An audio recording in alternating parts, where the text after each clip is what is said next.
The sound of poker chips hitting the table was nothing compared to the sound of a woman's life being gambled away. In a smoke-filled saloon in Dust Creek, 1874, Elena Brooks stood frozen as her husband's slurred voice cut through the noise. "I'll trade her for that corn." Laughter erupted. She wasn't a wife anymore. She was currency. Barren, broken, worthless in the eyes of men who measured value in bloodlines and profits. But from the shadows, a rancher with storm-gray eyes and calloused hands stepped forward. He didn't speak. He simply paid. And everything changed. If you want to see how a woman sold for grain became a force no man could break, stay with me until the end. Hit that like button and drop a comment telling me what city you're watching from. I want to see how far this story travels. The winter of 1874 came to Dust Creek like a creditor collecting debts, cold, merciless, and indifferent to suffering. Snow piled against the crooked wooden buildings that lined the single main street, and the wind howled through gaps in poorly constructed walls. It was the kind of town where people came to disappear, where questions weren't asked and answers weren't given, where a man could lose everything and no one would remember his name by spring. Elena Brooks had learned not to hope for spring. She stood now in the back corner of Dutch Henry's saloon, her thin shawl pulled tight around shoulders that had learned to curve inward, to take up less space, to become invisible. The air was thick with tobacco smoke and the sour smell of cheap whiskey. Men crowded around tables, their voices rising and falling in the rhythms of drink and desperation. Cards slapped against wood, coins clinked. Someone laughed too loud at a joke that wasn't funny. Elena kept her eyes down, trained on a knot in the floorboard near her feet. She had learned this too, where to look, how to stand, when to breathe. Her husband, Marcus Hale, sat at the center table with 4 other men, his face flushed red with alcohol and rage. He'd been losing all night. She could tell by the set of his jaw, the way his hands trembled when he reached for his glass. "Another hand!" Marcus slurred, slamming his palm on the table. "Deal me in." "With what?" The man across from him, a cattle buyer named Jenks with a face like a dried apple, leaned back in his chair and grinned. "You're tapped out, Hale. Seen you lose your horse, your wagon, and what was left of your dignity about 2 hours ago." The other men laughed. Marcus's face darkened. "I got something to trade," he said. Elena felt the words before she understood them. A coldness that started in her stomach and spread outward, numbing her fingers, her lips, the space behind her eyes where tears should have been, but no longer came. "Oh yeah?" Jenks leaned forward, interested now. "What's that?" Marcus turned in his chair and his eyes, bloodshot and mean, found Elena in the corner. Her. The saloon didn't go quiet. That would have required respect, acknowledgement, some recognition that what was happening mattered. Instead, the noise simply shifted. The laughter took on a different quality, curious, cruel. "Your wife." Another man at the table, someone Elena didn't know, looked her up and down like he was assessing a horse. "She don't look like much." "She can cook," Marcus said. "Clean, mend, do all the things a woman's supposed to do." He paused, and his voice dropped into something uglier. "Except the one that matters. Barren as a salt flat. 5 years married, and not one child. What good is a woman who can't give you sons?" Elena's fingernails dug into her palms. She had heard these words before, hundreds of times, in hundreds of ways. Each time they were supposed to hurt less. They never did. "So you're trading a broken woman for a stake in a card game?" Jenks scratched his chin, considering. "That don't seem like much of a trade for us." "I'll throw her in for whatever you got," Marcus said. His desperation was showing now, the need that came with a losing streak and an empty bottle. "Food, coin, I don't care. Just deal me in." One of the other men, a farmer with a thick beard and suspicious eyes, reached into a sack beside his chair and pulled out a smaller burlap bag. He tossed it on the table. It landed with a soft, heavy sound. "Seed corn," he said. "About 20 pounds, best quality. Was going to plant it come spring, but..." He shrugged. "I'll trade it for a hand of cards. And if you lose, Hale, I get the woman." Elena's breath stopped. 20 pounds of corn. That was the price. That was what 5 years of cooking his meals and mending his clothes and enduring his anger and his disappointment and his hands had amounted to. A sack of seed corn that wouldn't even feed a family for a month. Done, Marcus said. He didn't look at her. The cards were dealt. Elena watched from the corner as the hand played out. She should run. She knew that. Should grab her shawl and push through the doors and disappear into the snow and the night. But where would she go? She had no money, no family, no prospects. Women didn't simply walk away in 1874. They walked from one man's ownership to another's, or they starved. The hand ended quickly. Marcus laid down his cards with shaking hands. The farmer grinned. "That's it then," Jenks said, and he actually laughed. "Marcus Hale just lost his wife to a sack of corn." "Fetch her over here," the farmer said, waving his hand like he was summoning a dog. "Let me see what I bought." Elena's legs wouldn't move. She stood locked in place, her mind screaming at her body to do something, anything, but the commands wouldn't translate into action. "You deaf woman?" The farmer's voice sharpened. "Get over here." Marcus stood, wobbling slightly, and started toward her. His hand reached out, and Elena flinched before she could stop herself. He grabbed her arm, not gently, and began pulling her toward the table. "She's stubborn," Marcus said. "You'll have to beat that out of her." They were halfway across the saloon floor when a voice cut through the noise. "Hold on." Everyone turned. A man had been sitting alone at a table near the door, so still and quiet that Elena hadn't noticed him until now. He stood slowly, unfolding to a height that made the other men look small. He was broad-shouldered and lean, dressed in a worn canvas coat and a hat that shadowed his face. When he stepped into the lamplight, Elena saw eyes the color of storm clouds, gray and steady and unreasonably calm. "Game's over," the farmer said. "Transaction's done." The stranger looked at Elena for a long moment, then at Marcus's hand gripping her arm. "What's the price?" he asked. His voice was quiet, but it carried. There was something in it that made men listen, not threat exactly, but the promise of consequence. "She's bought and paid for," the farmer said, but uncertainty crept into his voice. "I'll pay double," the stranger said. 40 pounds of corn, or the cash equivalent, right now." The farmer hesitated. Elena could see the calculation in his eyes, pride versus profit. Marcus had already released her arm and stepped back, the coward's retreat. "Why would you do that?" Jenks asked, suspicious. "You don't even know her." The stranger reached into his coat and pulled out a leather billfold. He counted out bills onto the farmer's table, more money than Elena had seen in months. "That cover it?" The farmer looked at the money, then at Elena, then back at the money. Pride lost. He scooped up the bills. "She's yours." The stranger pocketed his billfold and turned to Elena.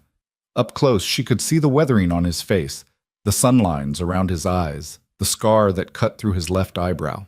He was older than Marcus by perhaps 10 years, maybe 40 or 45, but he carried himself like a man who had earned every year.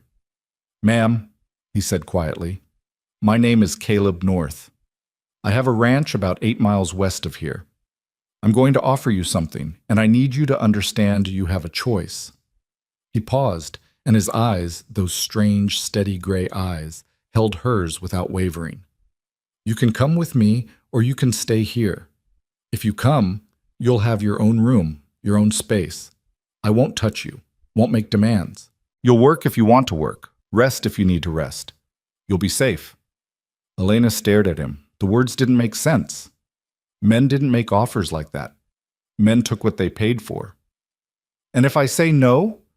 Her voice came out rough, unused. "Then I'll walk away," Caleb said simply, "and you'll figure out what comes next on your own terms." The saloon had gone quiet now. Everyone was watching.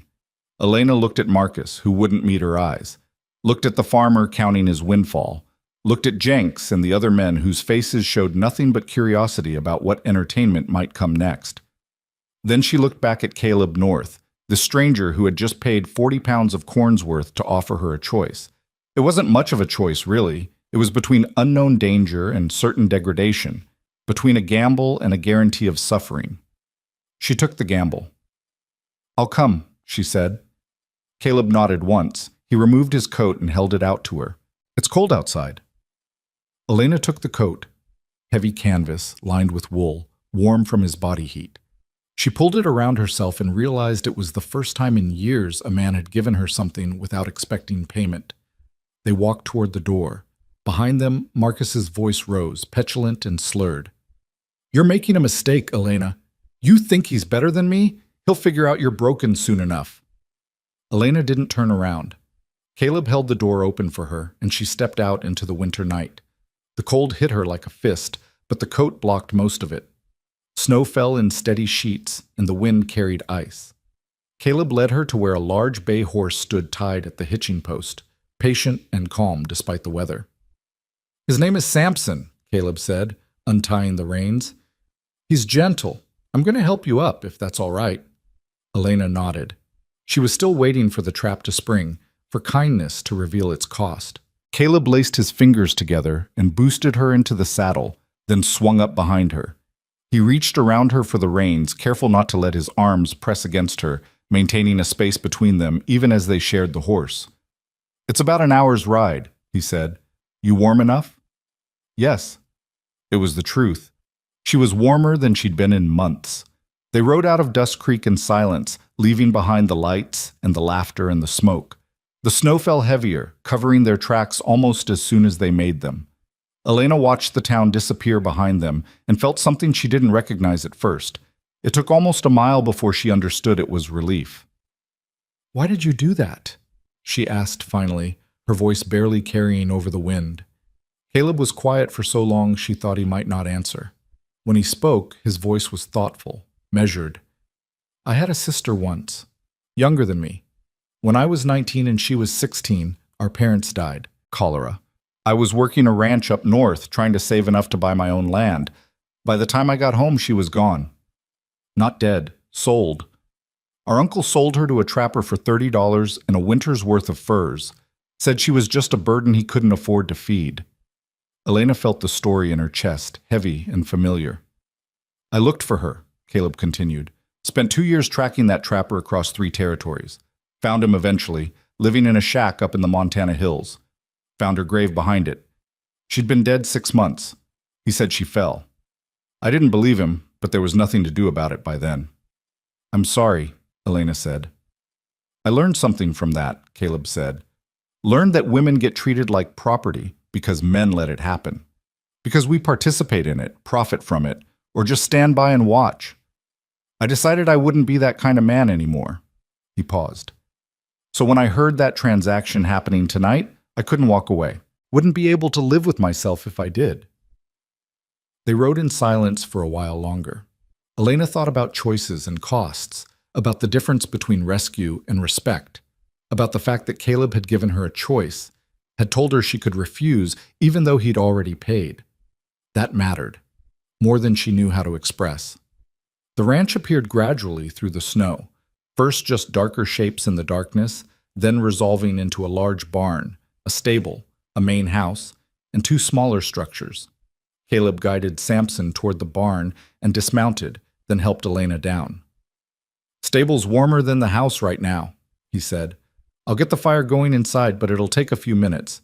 You can wait here with Samson while I get things ready, or come inside if you'd rather." "I'll wait," Elena said. She wasn't quite ready yet to enter a strange man's house, even one who had been kind so far. Caleb nodded like he understood. He showed her where he kept the horse brushes and feed, explained Samson's routine, then headed toward the house.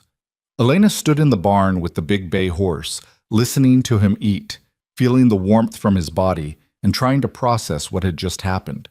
She had been sold, bought, traded like corn or cattle or any other commodity, and yet somehow she felt less like property now than she had in the 5 years of her marriage. When Caleb returned to fetch her, smoke was rising from the house's chimney. "Fire's going," he said. "I've got the guest room ready for you.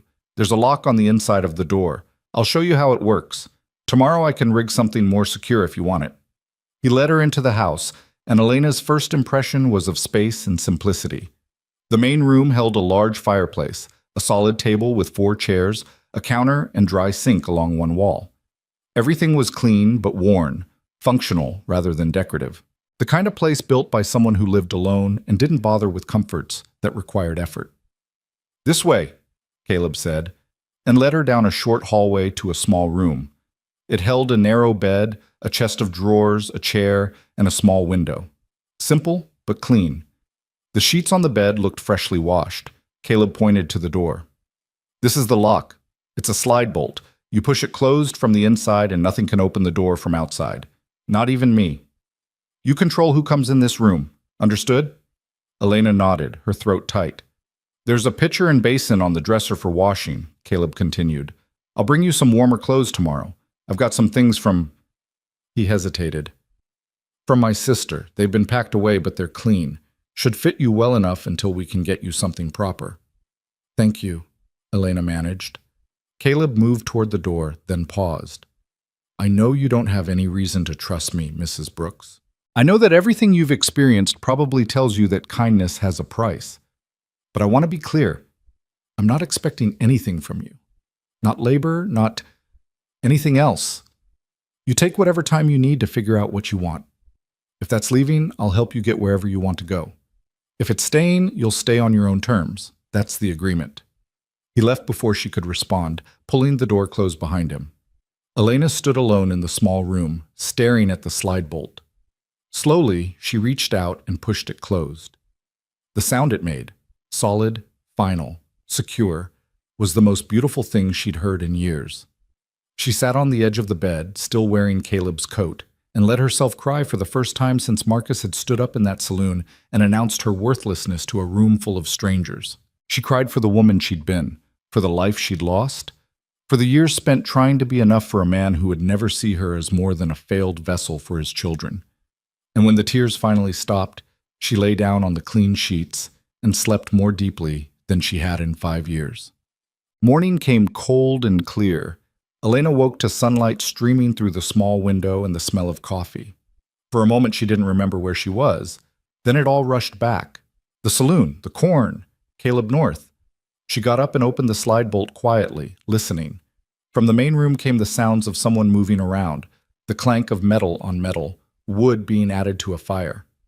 She used the basin to wash her face and hands, tried to smooth her dress, still wearing the same one from last night, and ventured out into the hallway. Caleb stood at the counter, cutting bread. He'd changed into a clean shirt, and his hair was damp like he'd washed. When he heard her, he turned and nodded. "Morning," he said. "Coffee's hot if you want some. Breakfast is nothing fancy. Bread and butter, some eggs if you're hungry." "Coffee would be good," Elena said. He poured her a cup from a blue enamel pot and set it on the table. Elena sat, wrapping her hands around the warm mug, and watched him work. His movements were efficient, practiced, a man used to caring for himself. "I've got some things to do this morning," Caleb said, setting a plate of bread and a small pot of butter on the table. "Need to check on the cattle, make sure they weathered the storm all right. Probably take me a few hours. You're welcome to stay inside where it's warm, or look around if you want. There's more coffee in the pot." "I could help," Elena heard herself say. Caleb looked at her, surprised. "You don't have to do that." "I know," Elena said. "But I'd like to, if that's all right."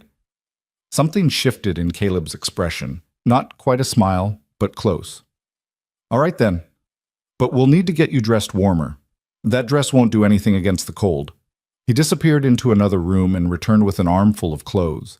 Heavy wool pants, a thick shirt, a lined vest, sturdy boots. "These were my sister's," he said quietly. Her name was Sarah. She would have wanted them to be useful. Elena took the clothes and changed in her room, marveling at the practicality of pants, at how much easier they made movement. When she emerged, Caleb handed her a coat, not as heavy as his, but warm, and a hat with ear flaps. "All right," he said, "let's go check on some cows." They spent the morning moving through the ranch, and Elena learned the rhythms of Caleb's world. He had about 50 head of cattle, some horses, chickens, and a coop near the barn.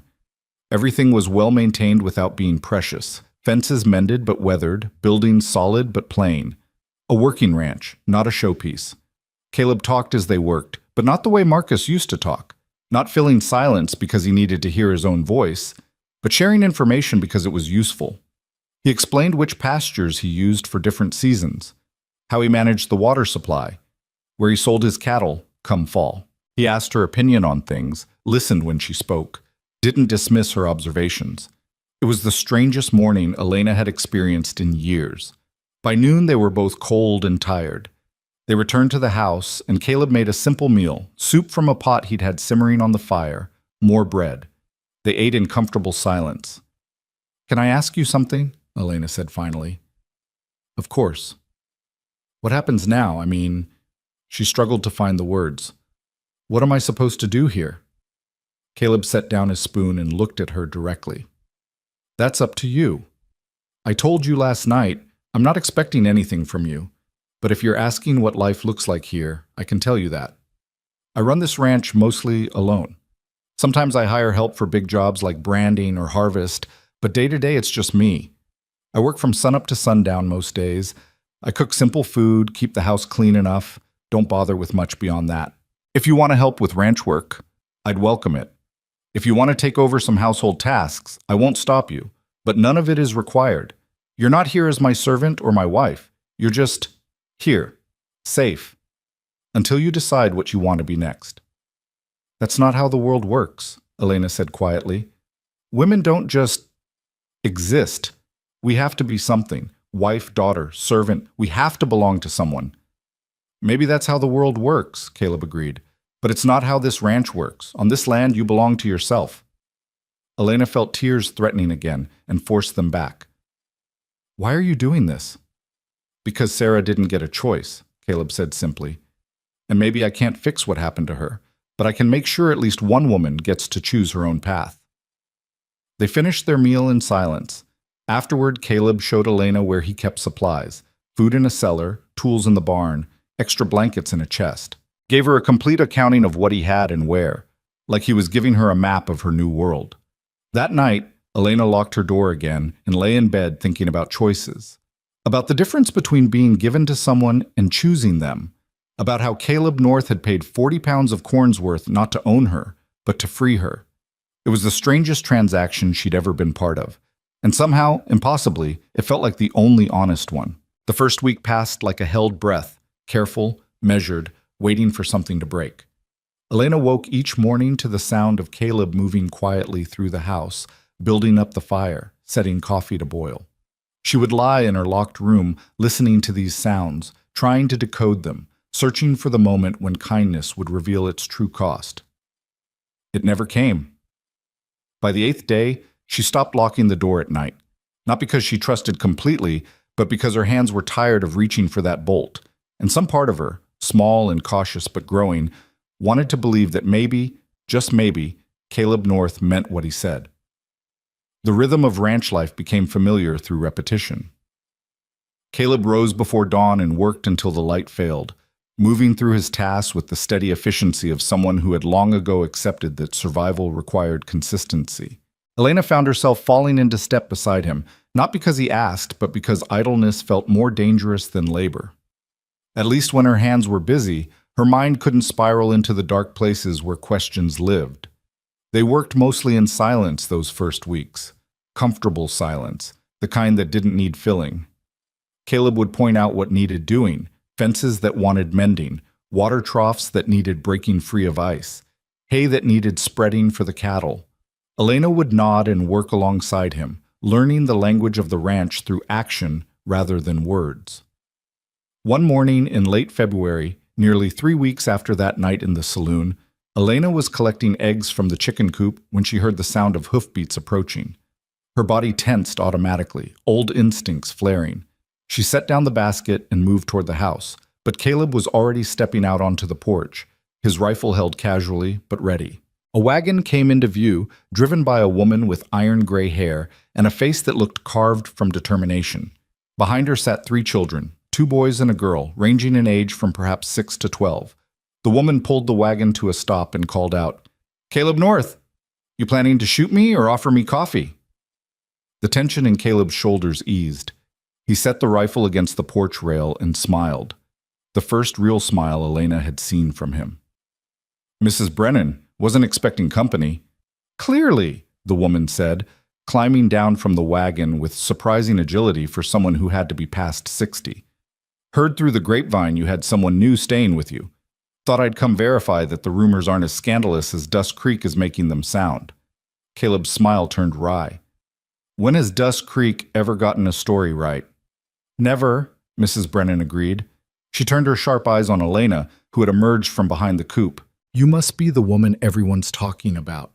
I'm Margaret Brennan. I run the ranch about 6 miles east of here with my 3 sons and my late husband's stubbornness. These are my grandchildren, Thomas, William, and Mary. The children waved shyly from the wagon. Elena found herself raising a hand in return, uncertain how to navigate this sudden intrusion of other people into her carefully controlled world. Come inside, Caleb said. Coffee's hot, and I think there's still some of that bread Elena made yesterday. They all filed into the house, the children wide-eyed and curious, Mrs. Brennan assessing everything with the practiced eye of someone who missed nothing. Elena busied herself with the coffee pot, grateful for something to do with her hands. So, Mrs. Brennan said, settling herself at the table while the children explored the main room with the careful manners of those who'd been taught not to touch. I'm going to speak plainly because that's how I am. There's talk in town about you, girl. Some of it's ugly, most of it's speculation. I came out here to get the truth from the source and to let you know that not everyone in this territory is as useless as the men in that saloon. Elena set a cup of coffee in front of Mrs. Brennan and met her eyes. What kind of talk? The kind that says Caleb bought himself a wife and is probably working you to death or worse, Mrs. Brennan said bluntly. The kind that says you must be desperate or crazy to go with a stranger into the wilderness. The kind that says a woman who can't bear children isn't worth the corn she was traded for. The words landed like blows, but Elena kept her face still. She'd heard worse, thought worse about herself in the dark hours before dawn. And what do you think? Elena asked. Mrs. Brennan took a long sip of her coffee, studying Elena over the rim of her cup. I think Caleb North is one of the few decent men I've met in 40 years of living in this territory. I think his sister's death broke something in him that made him pay attention to things most men ignore. And I think you look like a woman who's been given breathing room for the first time in a long while. Elena felt something loosen in her chest. He's been kind. Kind is easy for a day or a week, Mrs. Brennan said. Let's see if he's still kind in 6 months, a year. But I'll tell you this, if he's not, you come to my place. I've got room and I've got work, and I don't tolerate any man who thinks women are property. She paused. That includes my own sons, who know better than to test me on it. Thank you, Elena said quietly. Mrs. Brennan nodded and turned her attention to Caleb. Now then, I actually came out here for a reason beyond nosiness. Spring branding is coming up in about 6 weeks. I'm going to need extra hands, and I'm willing to pay fair wages plus meals. You interested? Depends on the wages, Caleb said, but Elena could hear the agreement already in his voice. They negotiated terms while the children pestered Elena with questions about the chickens, and whether there were any cats in the barn, and if she knew how to make gingerbread. She found herself answering patiently, even smiling at their enthusiasm. It had been a long time since she'd been around children. Marcus had made sure to avoid families with young ones, didn't want the reminder of what Elena couldn't give him. When Mrs. Brennan finally loaded her grandchildren back into the wagon and prepared to leave, she gripped Elena's hand firmly. You remember what I said. You need anything, you come to me. We women have to look after each other out here because nobody else will. After they left, the house felt quieter than before. Elena cleaned up the coffee cups and put away the bread while Caleb stood at the window, watching the wagon disappear into the distance. She's a good woman, he said finally. Lost her husband 10 years ago to a bad fall. Could have sold the ranch and moved to town, but she stayed. Built it into one of the most productive operations in the territory, just her and her sons. She seems formidable, Elena said. That's a kind word for it, Caleb replied, and there was warmth in his voice. She once chased off a group of claim jumpers with nothing but a shotgun in her tongue. The shotgun was just for show. Her words did the real damage. Elena smiled despite herself. I believe it. That night at dinner, venison stew that Elena had made from a recipe her mother taught her years ago, Caleb asked her a question that caught her off guard. Did you want children?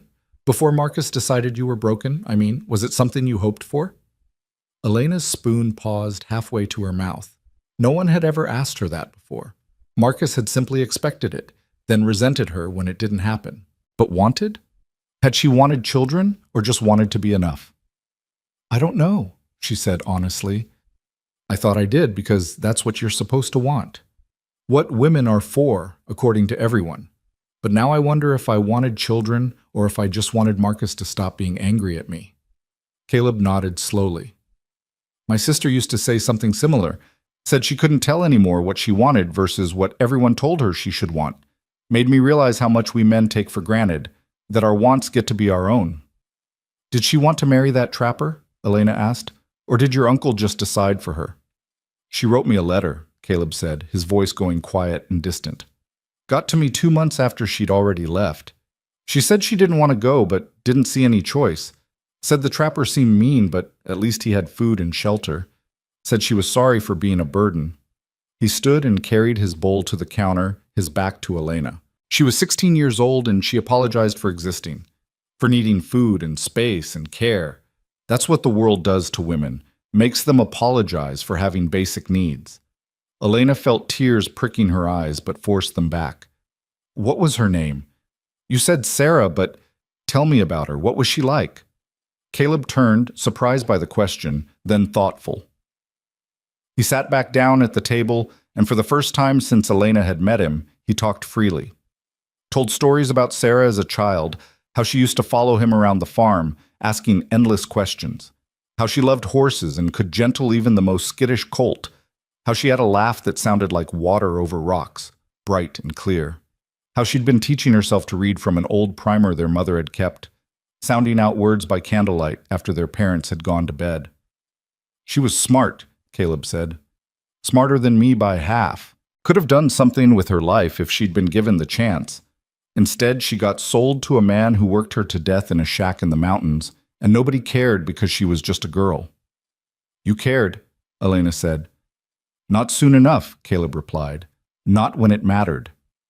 They sat in silence after that, the weight of old grief settling between them like snow. But it wasn't an uncomfortable silence. It was the silence of shared understanding, of two people who knew what it meant to be shaped by loss.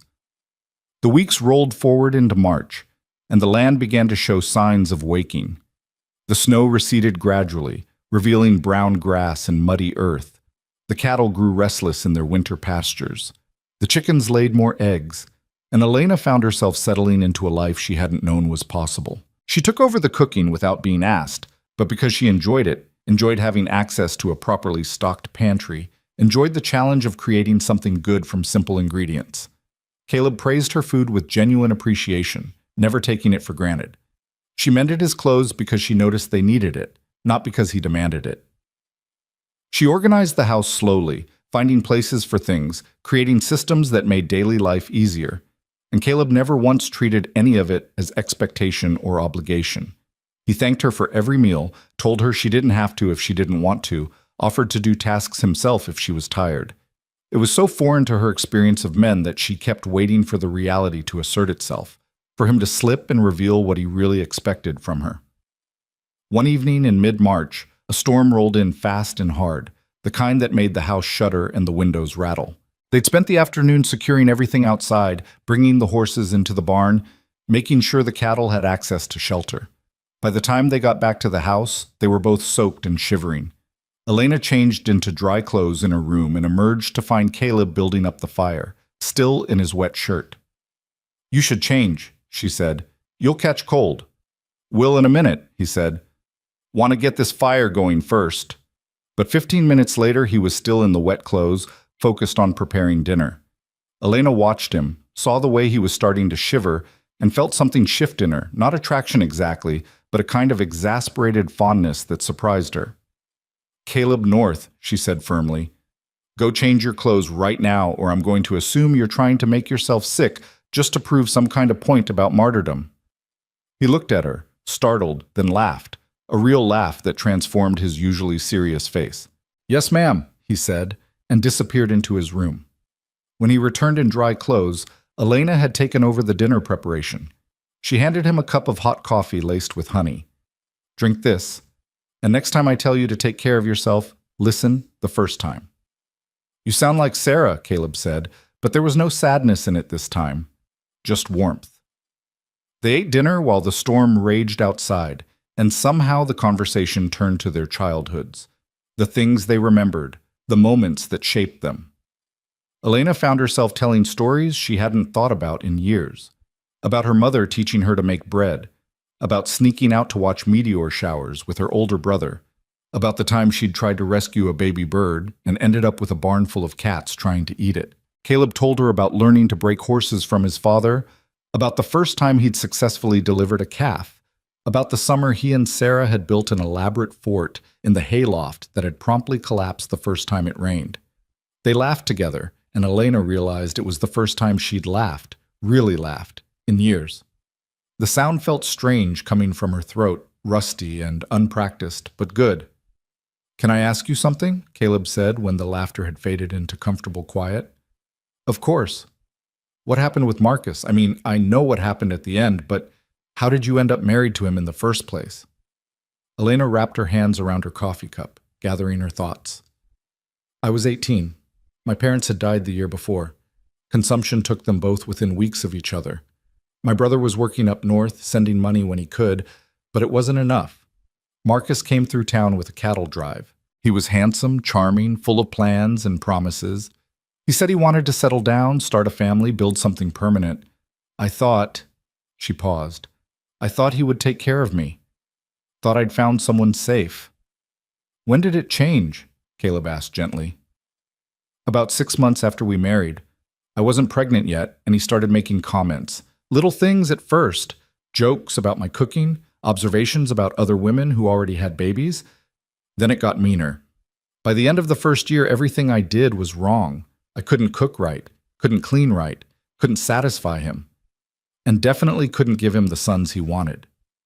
Elena's voice had gone flat, the way it did when she talked about things that hurt too much for emotion. "He started drinking more, started going into town and not coming back for days. When he was home, he was either angry or indifferent. I learned to make myself small, to stay out of his way, to not want anything or need anything, to just exist without taking up space." "That's not existing," Caleb said quietly. "That's just surviving." "Is there a difference?" "Yes," Caleb said firmly. "Existing means you get to want things, to have opinions and preferences and needs. Surviving is just making it through until tomorrow. You've been surviving for 5 years, Elena. You deserve the chance to exist." She looked at him across the table, this man who had bought her freedom with 40 pounds of corn's worth and never once asked for anything in return. "I don't know how anymore." "Then we'll figure it out," Caleb said. "One day at a time. No pressure, no expectations, just figuring it out." The storm passed in the night, and morning came clear and bright. Elena woke to the sound of someone singing, a rough, untrained voice carrying a tune she didn't recognize. She opened her door and found Caleb at the stove, making breakfast and singing quietly to himself. He turned when he heard her and had the grace to look embarrassed. "Sorry, didn't mean to wake you." "You didn't," Elena said. "I didn't know you could sing." "I can't, really, but Sarah used to say that singing while you work makes the work go faster, so I got in the habit." He flipped something in the pan. "Pancakes this morning, if that's all right.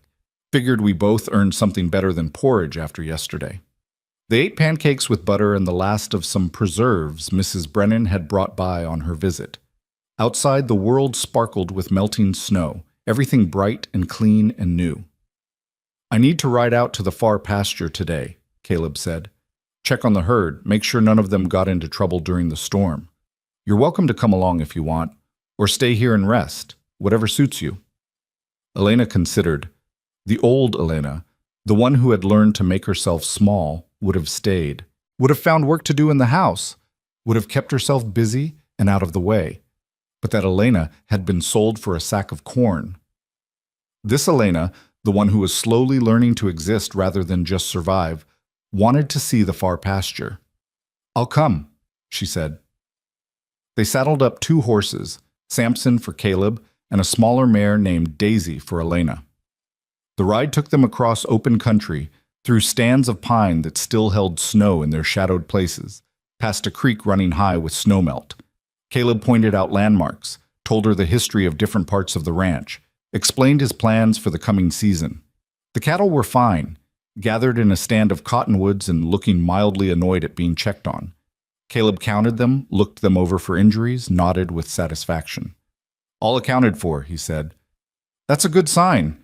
Sometimes after a storm like that, you lose one or two to stupidity or bad luck." On the way back, they stopped at a high point that overlooked most of the ranch. Caleb dismounted and stood looking out over the land, and Elena joined him.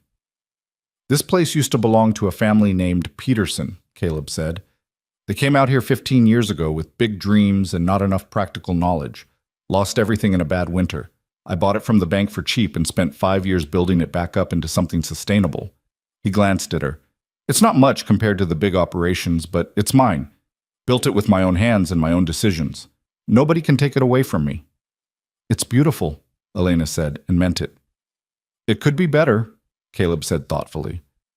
"Could use more diversification. Maybe some crops, a bigger vegetable garden. Could use better water management.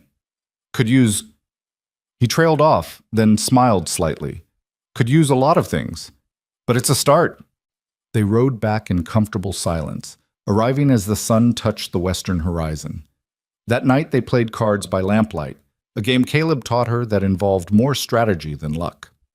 Elena found herself competitive in a way she hadn't been in years, found herself enjoying the simple pleasure of trying to win. "You're good at this," Caleb said when she won the third hand in a row. "Beginner's luck," Elena replied, but she was smiling. "I don't think so," Caleb said. "I think you've got a head for strategy. You've just never had the chance to use it." Spring arrived in earnest in April, and with it came the branding work at Mrs. Brennan's ranch. Caleb left before dawn and didn't return until after dark, exhausted and smelling of smoke and cattle. Elena found herself missing his presence during those long days, missing the quiet companionship they'd built. She kept herself busy with the chickens and the garden she'd started, but the house felt empty without him. On the third day, Mrs. Brennan herself appeared at the door shortly after breakfast. "Elena? Good, you're here. I need another set of hands at the branding, and I'm willing to pay. You interested?" Elena hesitated. "I don't know anything about branding cattle." "Neither did I until someone taught me," Mrs. Brennan said briskly. "Come on, I'll put you to work with Mary and the other women doing the cooking and supply management. It's hard work but good wages, and you'll meet some of the other women in the territory." So Elena found herself at Mrs. Brennan's ranch, working alongside 6 other women of various ages who managed the enormous task of feeding 20 men working from dawn to dusk. It was chaos and camaraderie, hard work and harder laughter. The women traded stories and recipes and gossip, taught Elena the local politics of who liked whom and which families were feuding and which ranches were struggling. A woman named Ruth, younger than Elena by a few years, with a ready smile and calloused hands, attached herself to Elena as a sort of guide. "Don't mind Clara," she said, when one older woman made a sharp comment about Elena's biscuits being too dense. "She's been bitter since her husband ran off with a saloon girl 3 years ago. Takes it out on everyone's cooking." "The biscuits are too dense," Elena said honestly. "They are," Ruth agreed cheerfully, "but that's fixable. Here, let me show you the trick. Less water, more lard, and you fold it gentle-like. Don't mash it." They worked side by side, and Ruth talked easily about her life. Married to a farmer named John, 3 children under 8, constantly exhausted, but mostly happy. "John's a good man," she said. "Takes his share of the housework, doesn't hit, doesn't drink too much. I know that's a low bar, but out here you take what you can get." "Caleb's like that," Elena heard herself say. "Good. Ruth gave her a knowing look. "I heard about what happened, about the saloon and the corn and all that. Most women would have run the other direction." "I didn't have much choice," Elena said. "There's always a choice," Ruth replied.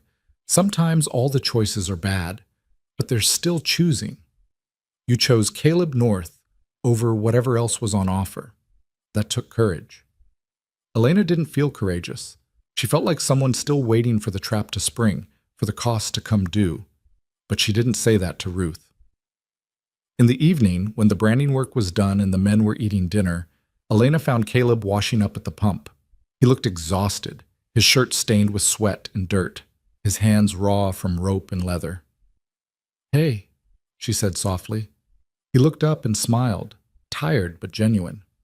"Hey yourself. Didn't expect to see you here." "Mrs. Brennan recruited me," Elena said. "Put me to work in the kitchen." "How's it going?"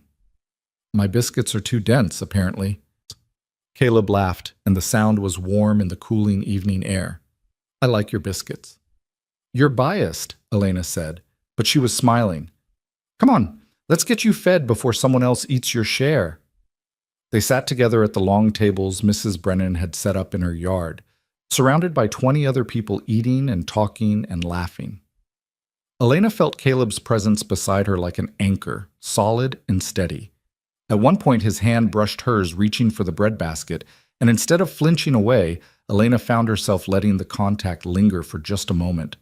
It was such a small thing, but it felt enormous. The branding work took 2 weeks, and by the end, Elena knew the names of every woman in a 20-mile radius and had been invited to 3 different Sunday dinners.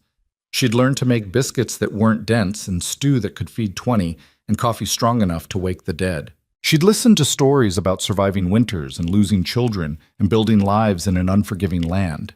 She'd seen women who were tired and worn and still somehow beautiful in their resilience. On the last day, Mrs. Brennan paid her in cash, more money than Elena had ever held in her life. "You earned it," Mrs. Brennan said firmly when Elena tried to protest. "And I want you to know that if you ever need work, my door's open. You've got good hands and a steady head. That's worth more than most people realize."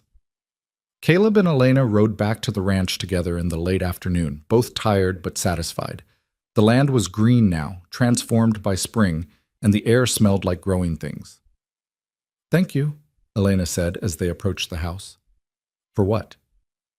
"For letting me come with you, for not keeping me locked away like some kind of secret." Caleb reined in Samson and turned to look at her. "Elena, you're not my secret. You're not my possession. You're a woman living on this ranch of her own choice. And anyone who has a problem with that can take it up with me.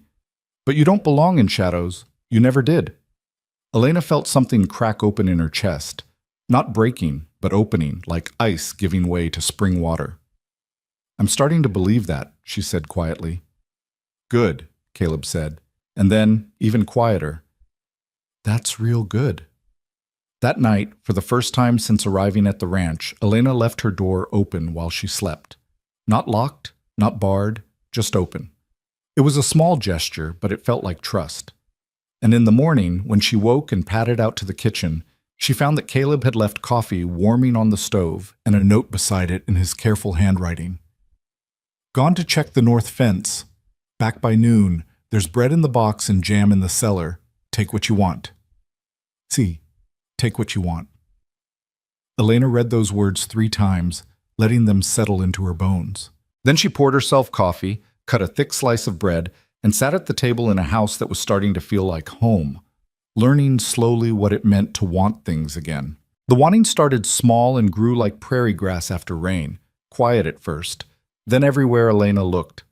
She wanted coffee in the morning without asking permission, wanted to plant tomatoes in the south corner where the sun hit longest, wanted to rearrange the pantry so the things she used most were within easy reach, wanted to sit on the porch in the evening and watch the sky change colors without wondering if someone would punish her for idleness. Caleb encouraged every want, treated each one like it mattered. When she mentioned the tomatoes, he spent a Sunday afternoon building her raised beds from scrap lumber. When she reorganized the pantry, he praised the efficiency and asked her opinion on where other things should go. When she sat on the porch, he sometimes joined her in comfortable silence, other times left her to her thoughts, reading her mood with an accuracy that still surprised her. By late May, Elena had lived at the ranch for 4 months. It felt like 4 years and 4 days all at once, long enough that her old life seemed distant and unreal, recent enough that she still sometimes woke in the night, expecting to find herself back in Marcus's house, the whole thing a dream that kindness had conjured. But it wasn't a dream. It was real, solid, built from quiet mornings and shared work and the slow accumulation of small freedoms that added up to something she was almost ready to call happiness. The threat arrived on a Tuesday afternoon in early June. Riding a half-lame horse, and carrying the stink of cheap whiskey and cheaper desperation. Elena was in the garden pulling weeds when she heard the hoofbeats. She straightened, shading her eyes against the sun, and felt her stomach drop when she recognized the rider. Marcus Hale looked worse than when she'd last seen him. Thinner, meaner, with the hollowed-out eyes of a man who'd been losing for so long he'd forgotten what winning felt like. He reined in his struggling horse at the edge of the garden and stared down at her. "Well now," he said, his voice slurred even in the bright light of afternoon. "Don't you look comfortable? Playing house with your new man." Elena's hands tightened on the weeding fork she'd been using. "What do you want, Marcus?" "What do I want?" He laughed, bitter and sharp. "I want what's mine. I want my wife back." "I'm not your wife anymore," Elena said, keeping her voice steady even though her heart was hammering. "You sold me, remember? For a sack of corn." "That wasn't legal," Marcus said, swinging down from his horse with the unsteady grace of the perpetually drunk. "Man can't sell his wife. That was just a transaction between men. But you're still married to me, Elena, still bound by vows, whether some rancher paid for you or not." "Those vows ended the moment you decided I was worth less than seed corn," Elena said. She was backing toward the house now, slowly, trying not to show fear even though it was flooding through her veins like ice water. "Where is he?" Marcus looked toward the barn, the stable, squinting against the sun. "Where's the man who thinks he can take another man's property?" "I'm not property," Elena said, and her voice came out stronger than she felt. "Not yours, not his, not anyone's."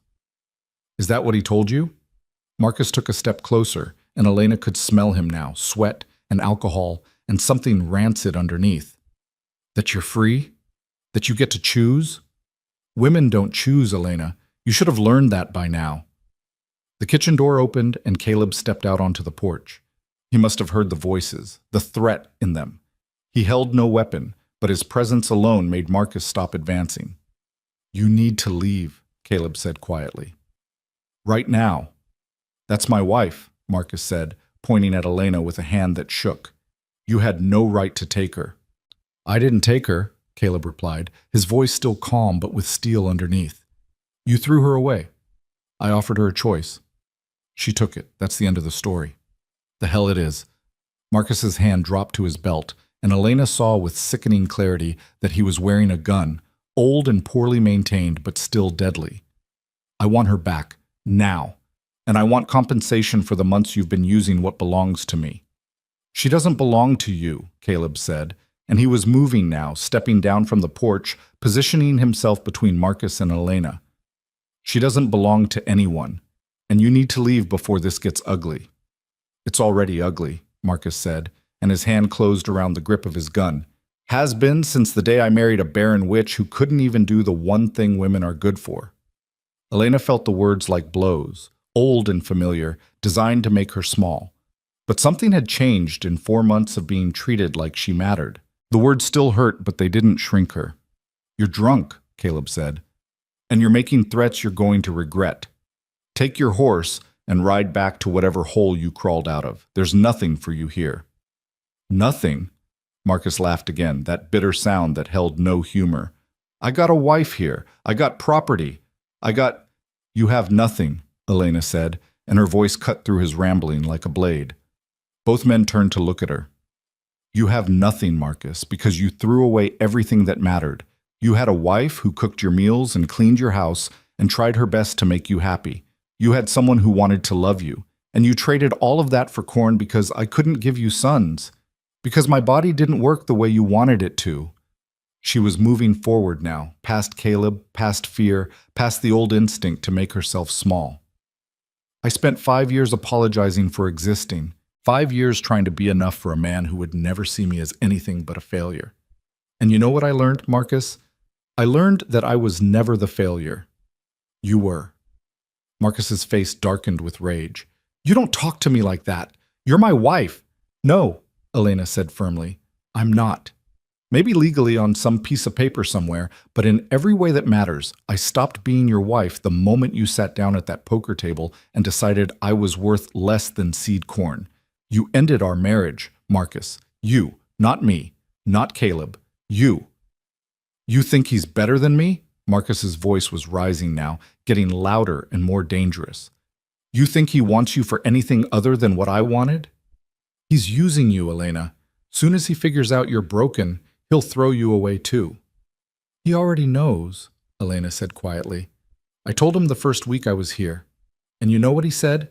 He said it didn't matter, said I wasn't defined by what I couldn't do, said I got to decide who I was and what I wanted. She paused. That's the difference between you and him, Marcus. He sees me as a person. You only ever saw me as a tool that didn't work right. Marcus's hand tightened on his gun, and Elena saw the decision forming in his alcohol-soaked brain before he fully made it. She saw his fingers start to move toward the trigger, saw the angle of the barrel rising, saw Caleb tense to move, and she stepped forward directly into Marcus's line of fire. Elena, no! Caleb's voice was sharp with alarm, but Elena didn't move. She stood between her past and her future, between the man who had broken her and the man who had helped her rebuild. And she looked Marcus Hale straight in his bloodshot eyes. If you're going to shoot someone, she said clearly, shoot me, because I'm the one who chose to leave. I'm the one who decided I'd rather take my chances with a stranger than spend one more day being treated like I was worthless. I chose this, Marcus. I chose him over you. I chose a future where I get to exist as something more than your disappointment. Get out of the way, Marcus said, but his hand was shaking worse now. No, Elena said. You want me back? Then you're going to have to drag me. You want to punish Caleb for giving me a choice? Then you're going to have to go through me first, because I'm not going to stand aside and let you destroy the first good thing that's happened to me in years. For a moment, everything hung suspended. The sun beat down hot on their heads. A meadowlark called from somewhere in the distance. Marcus's horse shifted and snorted, and three people stood locked in a moment where anything could happen. Then Marcus pulled the trigger. The shot went wild, whether because his hand was shaking or because at the last second even he couldn't shoot the woman he'd once promised to love. Elena would never know. The bullet whined past, missing her by feet, and before Marcus could aim again, Caleb was on him. They went down hard, rolling in the dirt, grappling for the gun. Elena heard herself screaming, not words, just sound, and then suddenly there were more people there.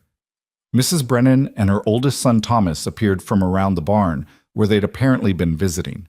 Thomas pulled Caleb off Marcus while Mrs. Brennan kicked the gun away from Marcus's reaching hand. Enough! Mrs. Brennan's voice cracked like a whip. Everybody stop moving, right now! They froze. Marcus lay in the dirt gasping, blood running from his nose where Caleb had hit him. Caleb stood with Thomas's hands on his shoulders, breathing hard, his eyes wild. Elena realized she was shaking, her whole body trembling with adrenaline and shock. Mrs. Brennan picked up Marcus's gun with the casual competence of someone who'd handled firearms her whole life. She checked the chamber, removed the remaining bullets, and tucked both into her apron pocket. Then she looked down at Marcus with an expression of pure disgust. Marcus Hale, she said, you're dumber than a box of rocks and twice as useless. You just tried to shoot a woman in front of witnesses. That's attempted murder, in case your pickled brain can't work that out. She's my wife, Marcus wheezed. I got a right. You have no rights here, Mrs. Brennan said flatly. Thomas, go fetch the sheriff. Tell him we've got a man who needs arresting for attempted murder and making threats with a deadly weapon. Go on, boy. Thomas took off at a run toward the barn where his horse was tied. Mrs. Brennan turned her attention to Elena. You all right, child? Elena nodded, not trusting her voice. Mrs. Brennan pulled her into a brief, fierce hug. That was either the bravest or the stupidest thing I've ever seen a woman do. Maybe both. But you stood your ground, and that counts for something. Caleb was at Elena's side now, his hands hovering near her shoulders like he wanted to touch her, but wasn't sure if he should. You could have been killed, he said, and his voice was raw. Elena, you can't. You shouldn't have. I had to, Elena said simply. He was going to shoot you. Better me than you, Caleb said fiercely. No, Elena said, and she was surprised by how certain she sounded. Not better you. I chose this life, Caleb. I chose you. I wasn't going to stand by and watch him destroy it without fighting back. They stared at each other for a long moment, something shifting between them, something that had been building for months finally crystallizing into clarity. But before either could speak, Mrs. Brennan cleared her throat. "We've got a situation to handle first," she said practically. "Romance can wait until after we've dealt with this piece of human garbage." Marcus tried to sit up, but Mrs. Brennan put her boot on his chest. Not hard enough to hurt, but firmly enough to keep him down. "You stay right there. Sheriff's coming, and you're going to answer for what you did here today." "I didn't do anything," Marcus protested. "I just wanted my wife back." "You drew a weapon and fired at an unarmed woman," Mrs. Brennan said. "That's not nothing, you fool. That's years in prison if the judge is feeling merciful. Hanging if he's not." The color drained from Marcus's face as the reality of his situation finally penetrated the alcohol. "It was an accident. The gun went off." "The gun went off because you pulled the trigger," Caleb said coldly. "I was watching. We all were watching. You aimed at Elena and you fired. That's not an accident. That's attempted murder." Marcus started crying then, messy and pathetic, pleading with Elena to tell them it wasn't true, to say it was a mistake, to forgive him one more time. Elena looked down at the man she'd once promised to love and honor, reduced now to tears and snot and desperate bargaining, and felt nothing. Not anger, not pity, not even satisfaction, just a kind of distant certainty that this part of her life was over. "I won't lie for you," she said quietly. "Not anymore. Not ever again." The sheriff arrived an hour later with Thomas, a broad man named Garrett who'd seen enough frontier justice to be unimpressed by most things, but who still raised his eyebrows when he heard the story. He listened to all three witnesses, Elena, Caleb, and Mrs. Brennan, took careful notes, then hauled Marcus to his feet and put him in chains. "You'll need to come to town tomorrow and give official statements," Sheriff Garrett said. "All three of you. This is going to trial, and the judge is going to want to hear directly from everyone who saw what happened." "What about her marriage?" Mrs. Brennan asked, gesturing to Elena. "She's still legally tied to this fool, isn't she?" Sheriff Garrett scratched his jaw. "That's a civil matter, not criminal. She'd need to file for divorce. Usually requires cause, abandonment, cruelty, adultery, that kind of thing." "He sold her for a sack of corn," Caleb said. "That count as abandonment?" "It counts as something," the sheriff said. "I'll talk to Judge Morrison, see what he says. Man who sells his wife in a poker game probably shouldn't get to keep claiming her as property." He looked at Elena. "You want a divorce, ma'am?" "Yes," Elena said without hesitation. "I want to be legally free of him." "I'll see what I can do," the sheriff said.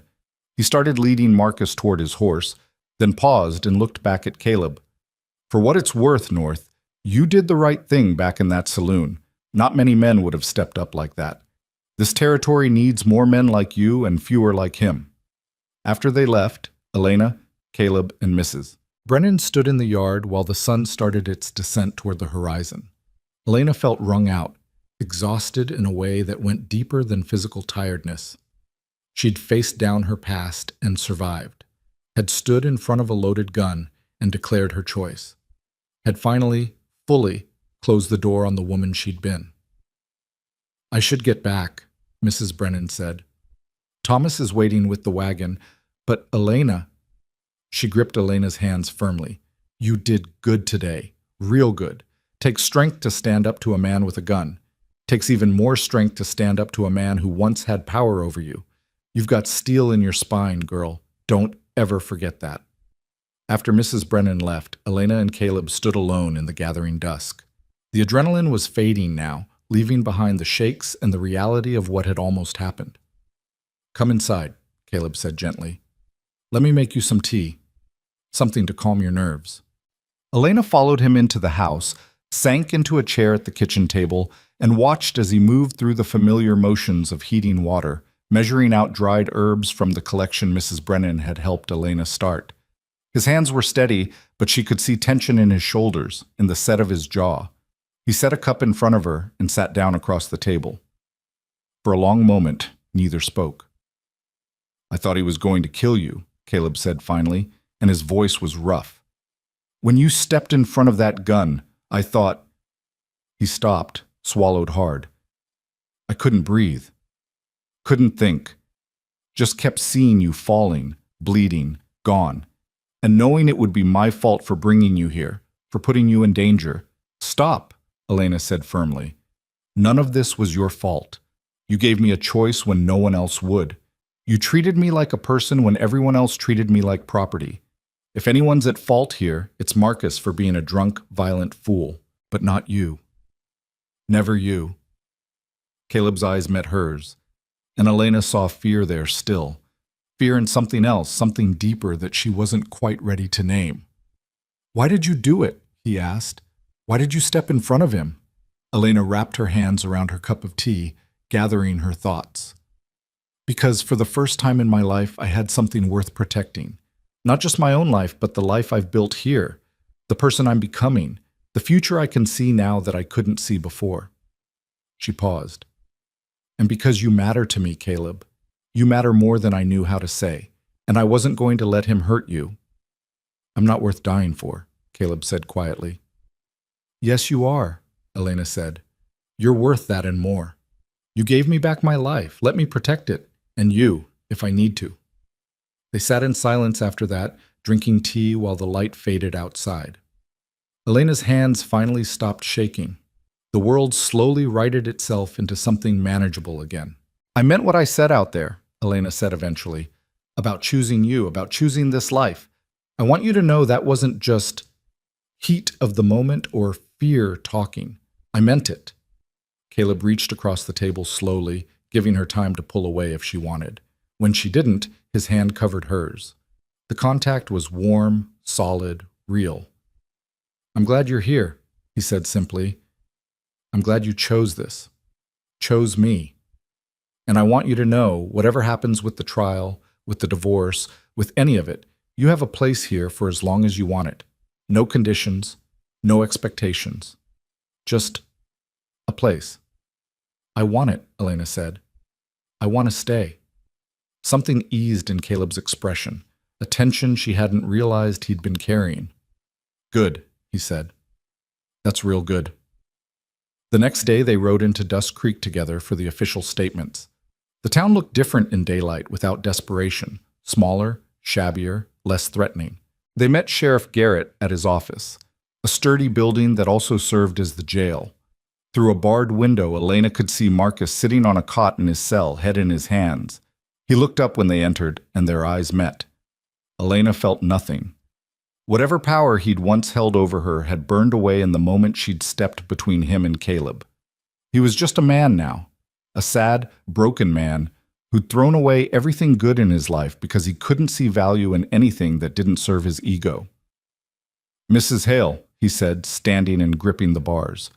"Please, you have to tell them it was an accident, that I didn't mean—" "My name," Elena interrupted clearly, "is Elena Brooks, not Hale. I gave up your name the same day you gave up any claim to me. And I won't lie for you, Marcus. Not about this. Not about anything. You tried to shoot me. Everyone saw it. And now you're going to face the consequences of that choice." She turned her backs on him and followed the sheriff into his office, where she gave her statement with calm precision. Described the confrontation, the threats, the gun, the shot. Described how Marcus had aimed and fired deliberately, how only his shaking hand or perhaps some last remaining conscience had kept the bullet from finding its mark. Caleb gave his statement next, his voice flat and factual. Then they waited while the sheriff wrote everything down in careful script, reading it back to them to confirm accuracy. "Judge Morrison wants to see you both tomorrow," Sheriff Garrett said. "He's prepared to hear your case for divorce on grounds of abandonment and attempted violence. Unusual to move this fast, but the judge says a man who tries to murder his wife has forfeited any right to remain married to her." He looked at Elena. "You'll need to swear to the facts under oath, and you'll need to state clearly that you want the marriage dissolved." "I do," Elena said firmly. "I want to be legally free of him." "Then be here tomorrow at 10 o'clock sharp," the sheriff said. "Judge Morrison doesn't tolerate lateness." They left the jail and walked through town toward the general store, where Elena needed to pick up supplies. People stared, some sympathetic, some merely curious, some openly judgmental. Elena kept her head high and ignored them all. In the store, the owner, a thin woman named Mrs. Kelsey, who'd always been kind despite Marcus's reputation, came around the counter and gripped Elena's hands. "I heard what happened," she said quietly. I'm glad you're alive, dear, and I'm glad you're finally free of that man.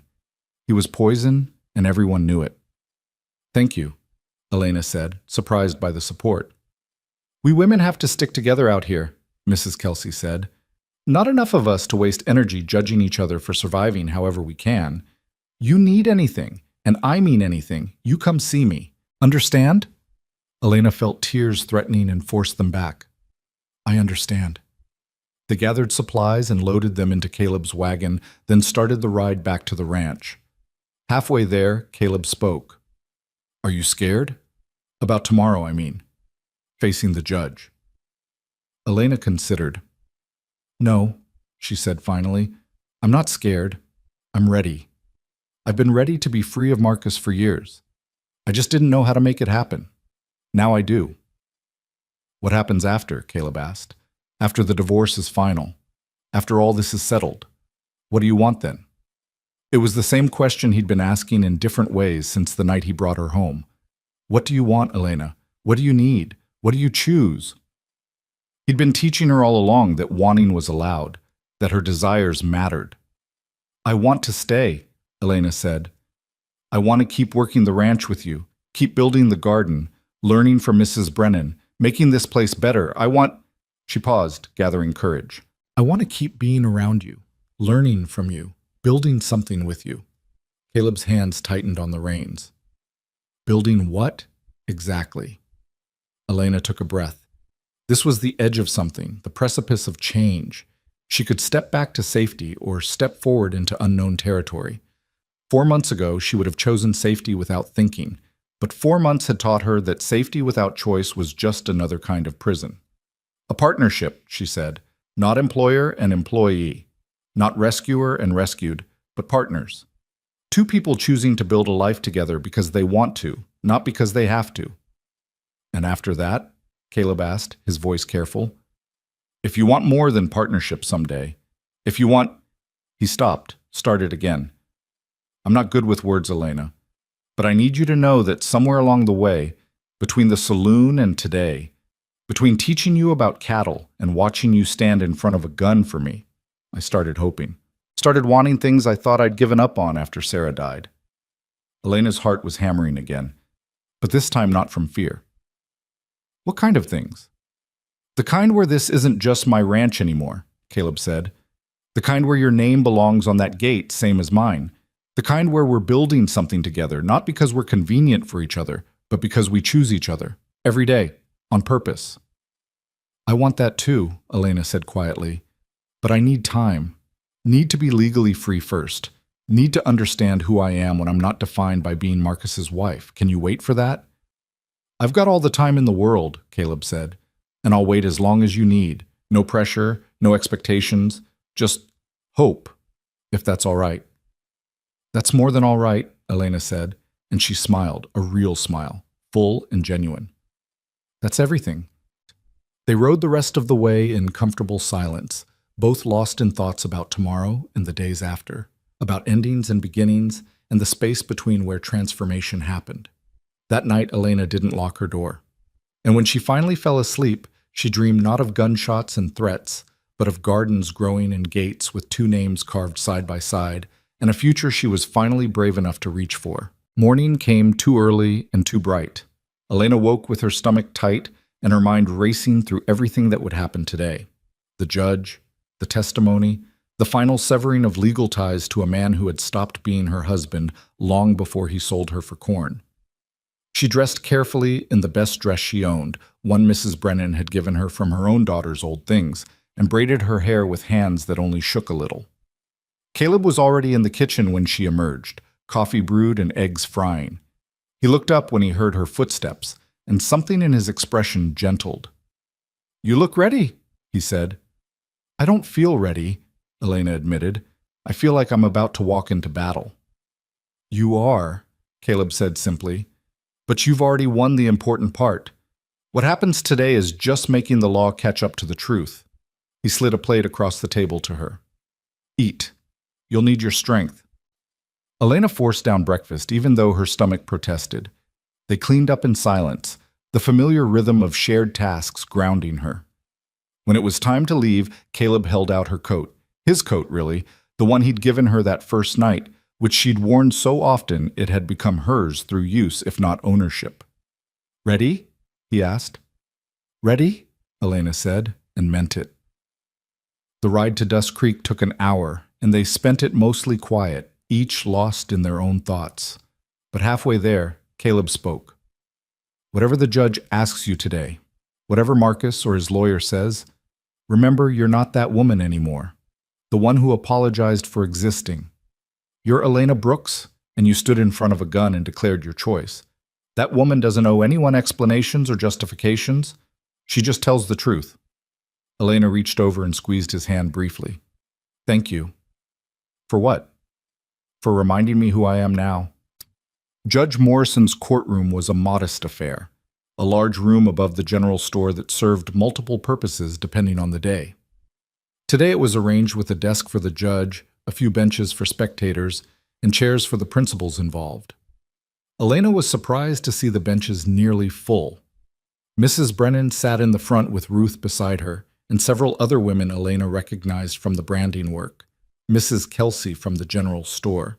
Even some men, ranchers who knew Caleb, townspeople who'd apparently heard about the shooting and come to see justice done. Marcus sat at a table with a lawyer Elena didn't recognize, a sharp-faced man in a dusty suit who looked like he'd rather be anywhere else. Marcus himself looked diminished, cleaned up for court, but hollow-eyed, the bravado of yesterday replaced with something that might have been fear, or might have been the beginning of understanding that he'd destroyed his own life. Sheriff Garrett stood near the door, arms crossed, watching everyone with the neutral expression of someone who'd seen enough human foolishness to be unsurprised by anything. Judge Morrison entered from a side door, a man in his 60s with white hair and sharp eyes that seemed to catalog everything they touched. Everyone stood until he settled himself behind his desk and gestured for them to sit. "We're here today," the judge began without preamble, "to address two matters. First, the criminal complaint against Marcus Hale for attempted murder. Second, the petition for divorce filed by Elena Brooks, née Hale, on grounds of abandonment and violence. We'll take the criminal matter first." He looked at Marcus. "Mr. Hale, you're charged with attempted murder and assault with a deadly weapon. How do you plead?" Marcus's lawyer stood. "Your Honor, my client pleads not guilty by reason of temporary insanity brought on by extreme emotional distress." "Sit down," Judge Morrison said flatly. "I've read the witness statements. 3 people saw your client draw a weapon, aim it at his wife, and fire. Unless you're prepared to argue that all 3 witnesses are lying, including Mrs. Margaret Brennan, whose word I'd take over a saint's, then your client's best option is to plead guilty and hope for mercy." The lawyer sat down. Marcus remained standing, swaying slightly. "Your Honor, I just wanted my wife back. I wasn't trying to kill her, I swear." "You aimed a loaded gun at a woman and pulled the trigger," Judge Morrison interrupted. "Whether you meant to kill her or just scare her doesn't matter much to the law. You committed assault with a deadly weapon at minimum. Mrs. Brooks, please stand and tell me what happened yesterday afternoon." Elena stood, her legs steadier than she expected. She told the story clearly, without embellishment. Marcus's arrival, his demands, his threats, the gun, the shot. Described how he'd aimed deliberately, how she'd stepped into his line of fire, how the bullet had passed close enough that she'd heard it. "And why did you step in front of the gun, Mrs. Brooks?" Judge Morrison asked. "Because he was aiming at Mr. North," Elena said. "And Mr. North had done nothing wrong. He'd given me shelter and safety and choice when I had none. I wasn't going to let Marcus hurt him for that." "So you were willing to die for Mr. North?" Elena considered the question. "I was willing to protect what I'd built. My life, my future, my choice. If that meant risking death, then yes, I was willing." Judge Morrison nodded slowly. "Mr. North, your testimony matches Mrs. Brooks's account exactly. Mrs. Brennan, yours as well. Mr. Hale, do you dispute any of the facts as presented?" Marcus's lawyer stood again. "Your Honor, my client's memory of events is clouded by his emotional state. I asked Mr. Hale, not you," Judge Morrison said. "Mr. Hale, did you or did you not draw your weapon and fire at Mrs. Brooks?" Marcus looked at Elena, and she saw something break behind his eyes. the last resistance crumbling into acceptance. "I did," he said quietly. "I was angry. I was drunk. I wanted her back and she wouldn't come, and I lost control. I didn't mean to actually hit her. I just wanted to scare her into listening." "That's enough," Judge Morrison said. "Mr. Hale, you're hereby found guilty of assault with a deadly weapon and reckless endangerment. Sentencing will be in 3 days, after I've had time to review precedents and consider appropriate punishment. Sheriff Garrett, please return Mr. Hale to his cell." Marcus started to protest, but his lawyer grabbed his arm and hissed something Elena couldn't hear. They watched as the sheriff led Marcus out, his chains rattling against the wooden floor. After the door closed, Judge Morrison shuffled some papers on his desk and looked up at Elena. "Now then, the matter of your marriage. Mrs. Brooks, you're petitioning for divorce on what grounds?" "Abandonment and cruelty, Your Honor," Elena said. "My husband sold me in a poker game for a sack of corn 4 months ago. Before that, he subjected me to 5 years of verbal and emotional abuse because I couldn't bear children. He told me repeatedly that I was worthless, broken, a failure as a woman. He drank heavily and spent our money on gambling while I struggled to keep us fed. And yesterday he tried to shoot me when I refused to return to him." "And you're certain you want this marriage dissolved?" Judge Morrison asked. "Divorce is not easily undone, Mrs. Brooks. It carries social consequences, particularly for women." "I'm certain," Elena said firmly. "I would rather face whatever social consequences come than spend one more day legally bound to a man who treats women as property." Judge Morrison turned to Marcus's lawyer. "Does your client contest the divorce?" The lawyer looked pained. "Your Honor, my client, that is, Mr. Hale, wishes to preserve his marriage if possible." "Mr. Hale tried to murder his wife yesterday," Judge Morrison said dryly. "That doesn't suggest a strong desire to preserve marital harmony. Does he contest the specific grounds, the abandonment, the cruelty, the abuse?" The lawyer shuffled through his papers. "He maintains that the poker game was not legally binding, and therefore doesn't constitute abandonment. The poker game," Judge Morrison interrupted, "in which he traded his wife for agricultural products, demonstrates beyond any doubt that he viewed her as property rather than as a partner. Whether it was legally binding is irrelevant. He abandoned his marital duties and obligations the moment he attempted to barter her like livestock." The judge looked at Marcus's lawyer with something approaching contempt. "Unless you have actual legal grounds for contesting this divorce, sit down and let me do my job." The lawyer sat down. Judge Morrison pulled out a fresh sheet of paper and began writing. The scratch of his pen was loud in the quiet room. Elena stood perfectly still, barely breathing, while her future was written in ink and legal terminology. Finally, the judge looked up. "Elena Brooks, I hereby grant your petition for divorce from Marcus Hale on grounds of abandonment, cruelty, and violent assault. Your marriage is dissolved effective immediately. You are free to resume your maiden name, which I note you've already done. You have no financial obligations to Mr. Hale, nor he to you. All property shall remain with the party currently in possession, which means, Mrs.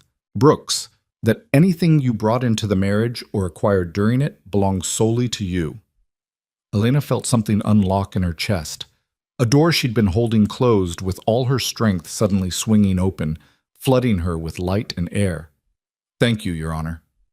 "One more thing," Judge Morrison said, and his sharp eyes moved between Elena and Caleb. "I'm going to speak plainly here, because I've been a judge for 30 years, and I've seen every kind of human arrangement there is. Mrs. Brooks, you're now living on Mr. North's ranch in what some might consider a compromising situation. While I personally don't care how two adults choose to arrange their lives, others in this territory will talk. They'll make assumptions. They'll judge you by standards they don't apply to men." Elena lifted her chin. "Let them talk, Your Honor." A smile ghosted across Judge Morrison's face. "That's the spirit. But I want you to understand your legal position. As an unmarried woman, you have fewer protections under the law than you did as a wife. Ironic, I know, given what kind of husband you had. You can't own property in your own name in this territory. You can't enter into contracts without a male guardian. You can't vote, obviously, and your testimony in court carries less weight than a man's in many jurisdictions." "That seems unjust, Your Honor," Elena said quietly. "It is unjust," Judge Morrison agreed, But it's the law, and I'm bound to inform you of it. That said, he picked up another document from his desk. Mr. North has filed a petition this morning requesting to serve as your legal guardian until such time as you choose to remarry, or until the law changes to give women full legal standing. This would allow you to remain on his property without legal complications and would give you some protections if anyone tried to challenge your living situation. Do you consent to this arrangement? Elena turned to Caleb, surprised. He looked back at her steadily. It's just paperwork, he said quietly. But it would make things easier, make you safer, legally speaking. You'd still make your own decisions, control your own life. This just gives you the legal cover to do it.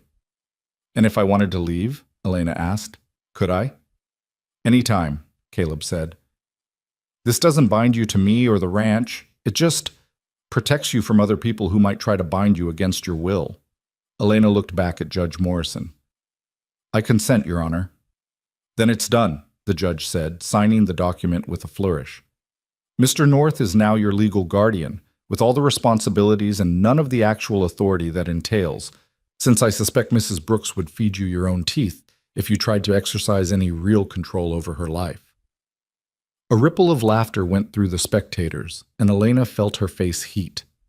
But there was no malice in the judge's words, just a kind of pragmatic recognition of reality. Thank you, Your Honor, Elena said. Don't thank me, Judge Morrison replied. Thank Mr. North for being smart enough to figure out how to work around bad laws in order to protect you. And thank yourself for being brave enough to walk away from a man who didn't deserve you. Court is adjourned. The gavel came down with a sharp crack, and it was over.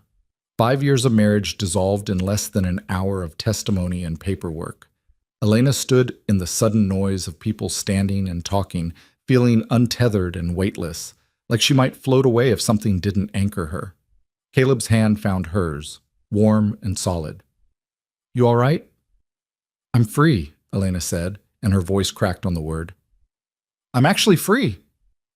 Yes, you are, Caleb said, and his smile was the most beautiful thing she'd ever seen. Mrs. Brennan pushed through the small crowd to wrap Elena in a fierce hug. That's how it's done, she said proudly. That's how a woman takes control of her own life. I'm so proud of you, child. Ruth was there too, and Mrs. Kelsey and several other women Elena barely knew, all offering congratulations and support. The men hung back, some uncomfortable with the display of female solidarity, others nodding approval at Caleb. They finally extracted themselves from the well-wishers and made their way outside into the bright afternoon. Elena stood on the wooden sidewalk, breathing in air that somehow tasted different, cleaner, lighter, full of possibility. What happens now? She asked Caleb. Now we go home, Caleb said, unless there's something you need to do in town first. Home. He'd said it so naturally, like it was understood that his ranch was her home too. And the thing was, it did feel like home, more than any place had felt in years. There is one thing, Elena said. She walked across the street to the land office, a small building she'd never had reason to enter before. Caleb followed, curious. Inside, a clerk looked up from his ledger. Help you? I need to know who owns the property deed to the ranch 8 miles west of here, Elena said. The North Ranch. The clerk consulted his records. That'd be Caleb North. Bought it outright from the bank 7 years ago. No mortgage, no liens. Why? Just checking, Elena said. She turned to Caleb. It's really yours? Completely? Completely, Caleb confirmed. Why? Because I wanted to make sure that when my name gets added to that gate, it's on property that's actually yours to share, not borrowed, not mortgaged, not at risk of being taken away. Caleb stared at her. You want your name on the gate? You offered it, Elena said. Yesterday, on the wagon. You said my name belonged there same as yours. I want that. I want everyone who comes to that ranch to know that I belong there by choice, not by accident or charity or anything else. That it's my place too. But something shifted in Caleb's expression, hope and wonder and something tender that made Elena's breath catch. Then we'll carve it together, he said. When we get home, your name next to mine, both of us equal. They rode back to the ranch in the afternoon light, and Elena watched the landscape roll past with new eyes. This was her territory now, her land, her home, her choice. Not given to her by a man, but claimed by her own decision, protected by her own courage. When they arrived, Caleb pulled the wagon up to the barn and helped Elena down. They stood together looking at the gate, a simple wooden arch over the entrance to the property with North Ranch carved into it in sturdy letters. "We'll need to make it bigger," Caleb said thoughtfully. "Add a second line underneath, Brooks and North Ranch, or North and Brooks, doesn't matter which way around." "Brooks and North," Elena said, "alphabetically. Seems fair."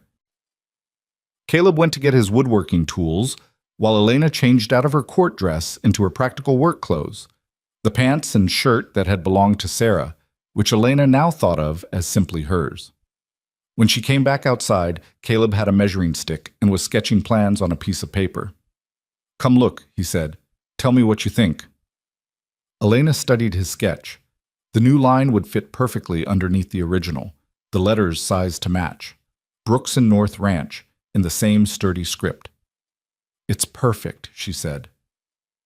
They worked together through the afternoon, Caleb doing the actual carving while Elena held the gate steady and offered opinions on spacing and depth. The physical labor felt good, felt purposeful. Every letter carved was a declaration, a claiming, a permanent mark that said Elena Brooks existed here and mattered here and chose here. The sun was setting by the time they finished. They stood back and looked at their work. 2 names, equal height, equal prominence, declaring partnership to anyone who came through that gate. "There," Caleb said with satisfaction. "Now it's official. This is Brooks and North Ranch, home to 2 people who chose each other on purpose." Elena felt tears threatening again and didn't try to stop them this time. "Thank you," she said, "for all of it, for giving me a choice when I had none, for being patient while I figured out who I could be, for believing I was worth more than corn." "You were always worth more than corn," Caleb said quietly. "Worth more than any price. You just needed the freedom to realize it yourself." They stood together as the light faded, 2 people who'd found each other in darkness and built something strong enough to survive in daylight.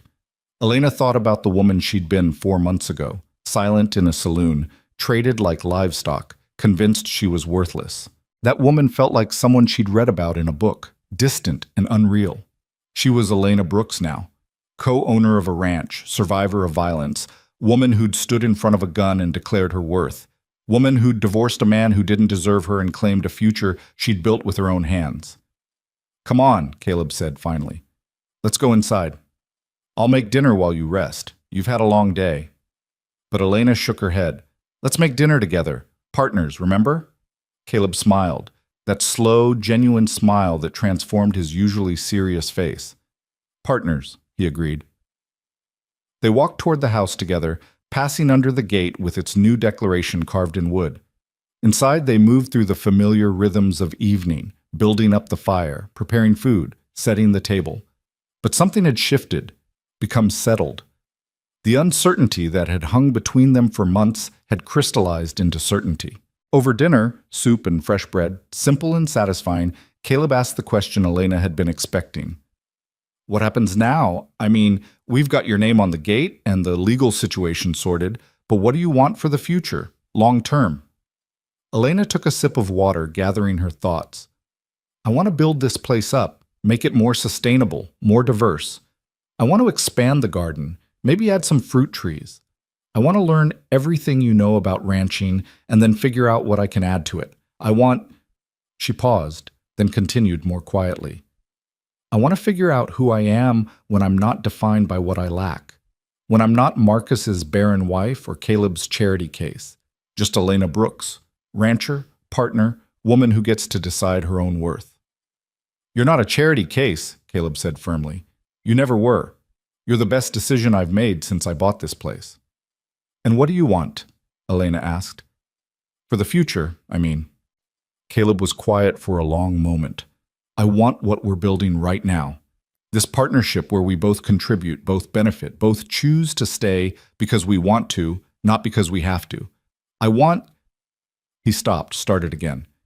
"I want you to know that if you decide someday that you want more than partnership, I'm open to that conversation. But I'm not going to push, not going to make assumptions. What we have right now is enough." And if it stays this way forever, that's fine by me. Elena felt warmth spread through her chest. That's the first time a man has ever told me that what I am right now is enough. Not what I could be if I changed or what I should be according to some standard. Just enough as I am. You're more than enough, Caleb said. You're extraordinary, and I'll spend as long as it takes making sure you believe that. They cleaned up together after dinner, then sat on the porch in the gathering darkness, watching stars emerge one by one in the vast sky. A coyote called from somewhere in the distance. The horses moved quietly in their stable. The land breathed around them, alive and present.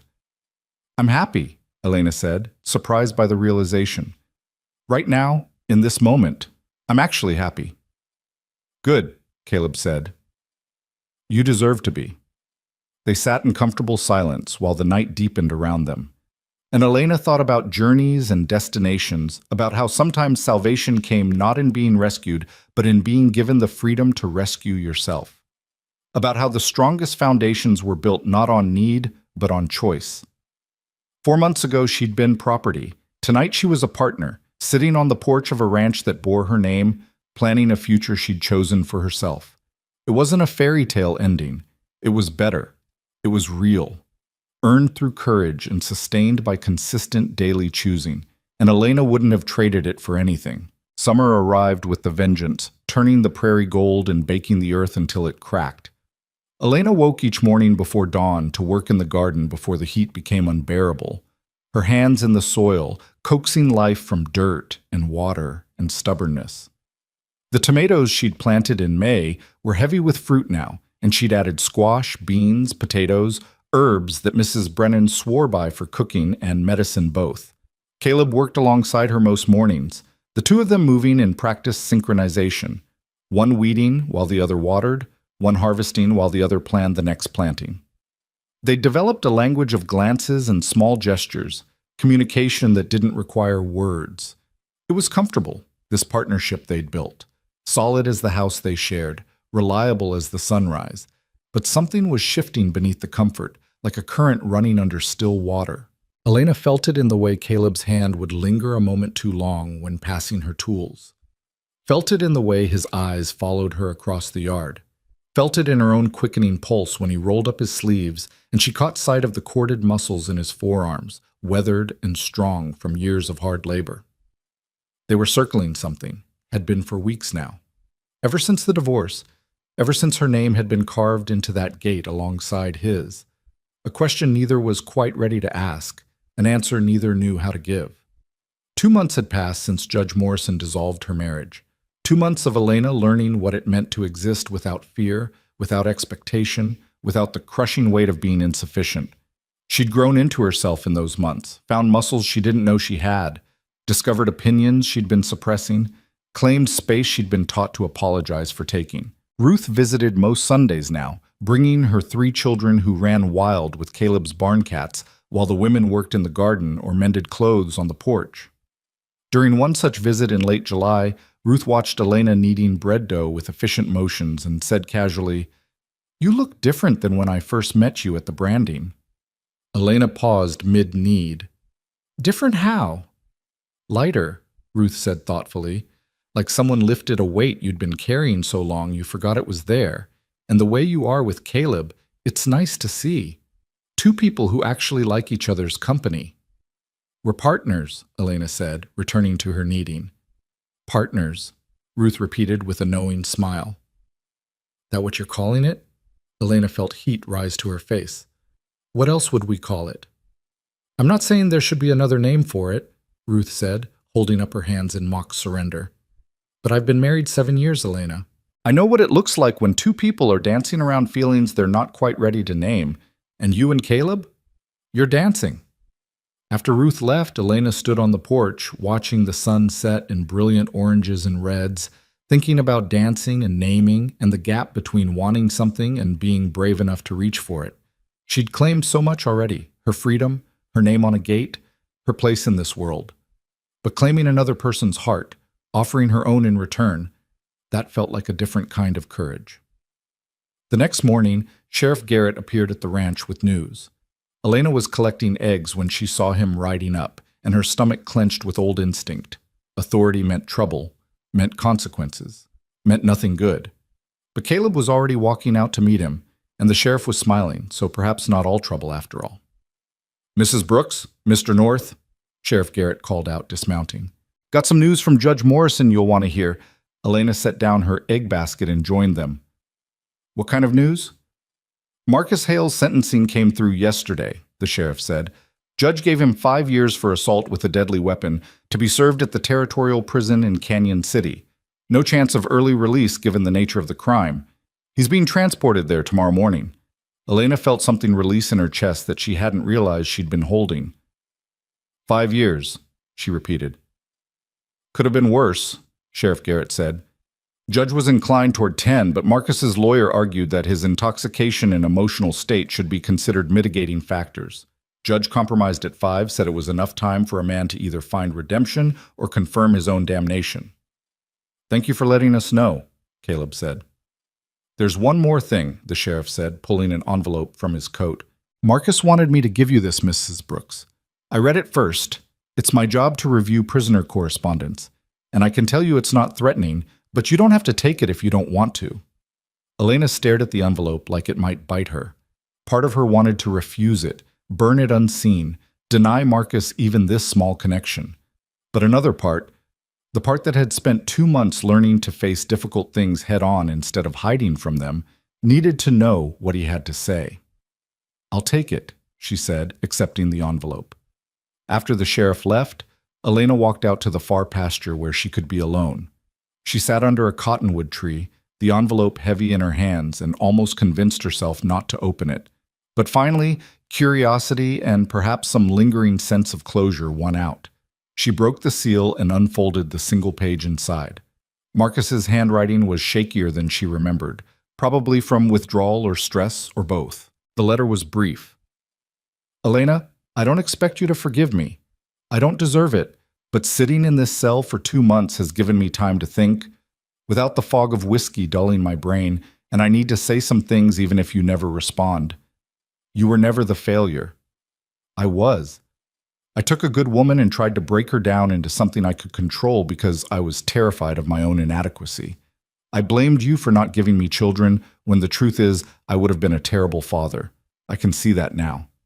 Everything you said that day was true. I threw away something valuable because I couldn't see its worth. And when you found someone who could see it, I tried to destroy it because I couldn't stand watching you be happy with another man when I'd made you so miserable.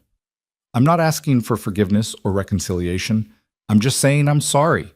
Sorry for wasting 5 years of your life. Sorry for making you believe you were broken when you were whole all along. Sorry for trying to kill you when you finally found the courage to choose yourself. I hope you build a good life with Caleb North. He's a better man than I'll ever be, and you deserve someone who sees you clearly, who knows what he has." Marcus Elena read it twice, waiting for tears or anger or some strong emotion, but all she felt was a distant sadness for the waste of it all. 2 people trapped in a marriage that served neither of them, both damaged in different ways by expectations neither could meet. She folded the letter and tucked it into her pocket. She wouldn't keep it, would probably burn it eventually. But for now it served as a reminder of where she'd been and how far she'd traveled. A bookmark in a chapter that was finally, fully closed. When she returned to the house, Caleb was working on repairing a section of fence near the barn. He looked up when he heard her approach, his eyes searching her face. "You all right?" "I'm all right," Elena said, and meant it. Marcus wrote to apologize, said some things that probably needed saying, even if they don't change anything. "Do you want to talk about it?" Elena considered, then shook her head. "No, I think I'm done talking about Marcus Hale. He's part of my past, and I'd rather focus on my future." Something flickered across Caleb's face. Relief, hope, something tender. "Your future," he repeated. "What does that look like to you? Now that all the legal matters are settled and Marcus is locked away and you're truly free to decide." Elena moved closer to where he was working, leaning against the fence he was mending. The question hung between them, heavy with implications. "I think you know what I want," she said quietly. "We've been dancing around it for weeks. Maybe months." Caleb set down his hammer, giving her his full attention. I want to hear you say it. No assumptions, no guessing.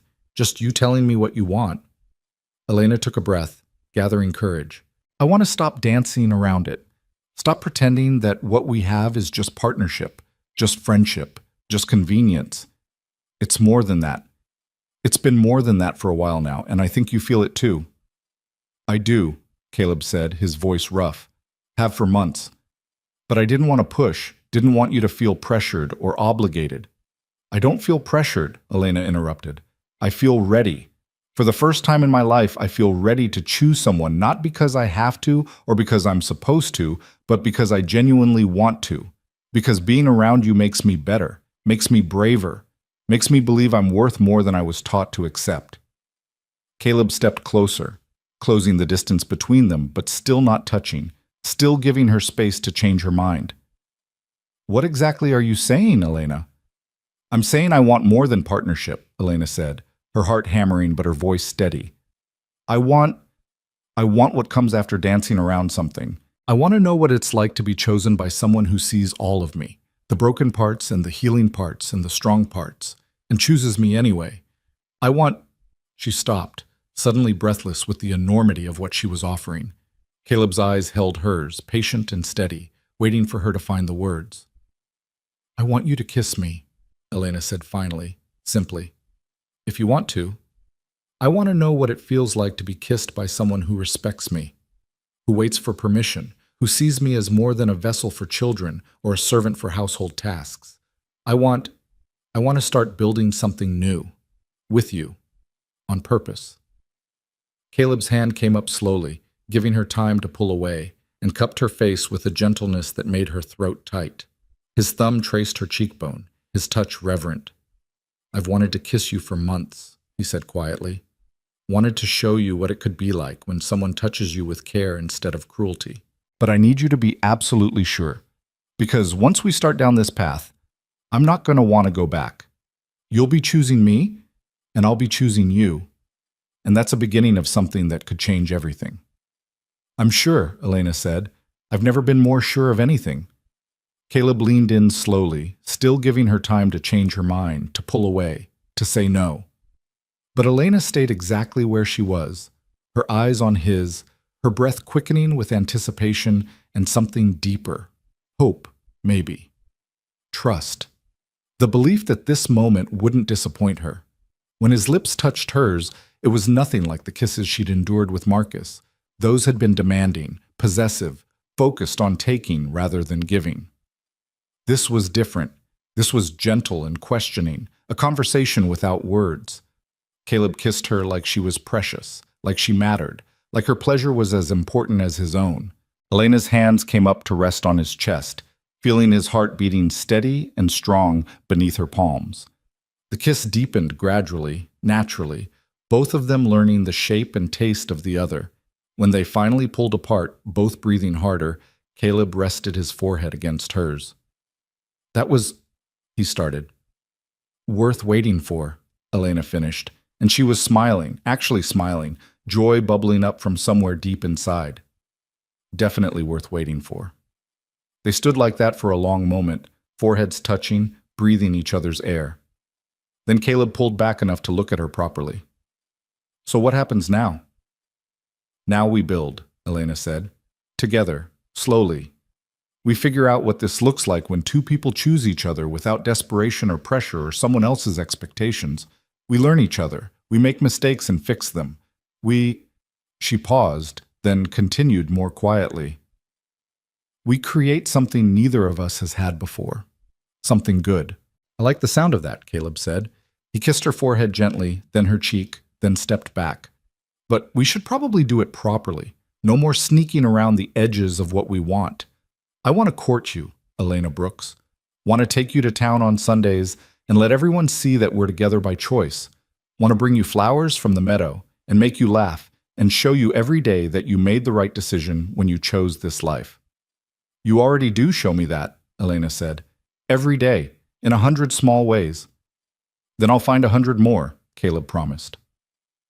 Over the following weeks, true to his word, Caleb courted Elena with the same quiet consistency he brought to everything else.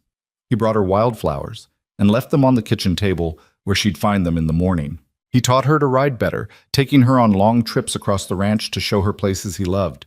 A hidden spring where deer came to drink, a ridge where you could see for miles, a stand of aspens that turned gold in autumn.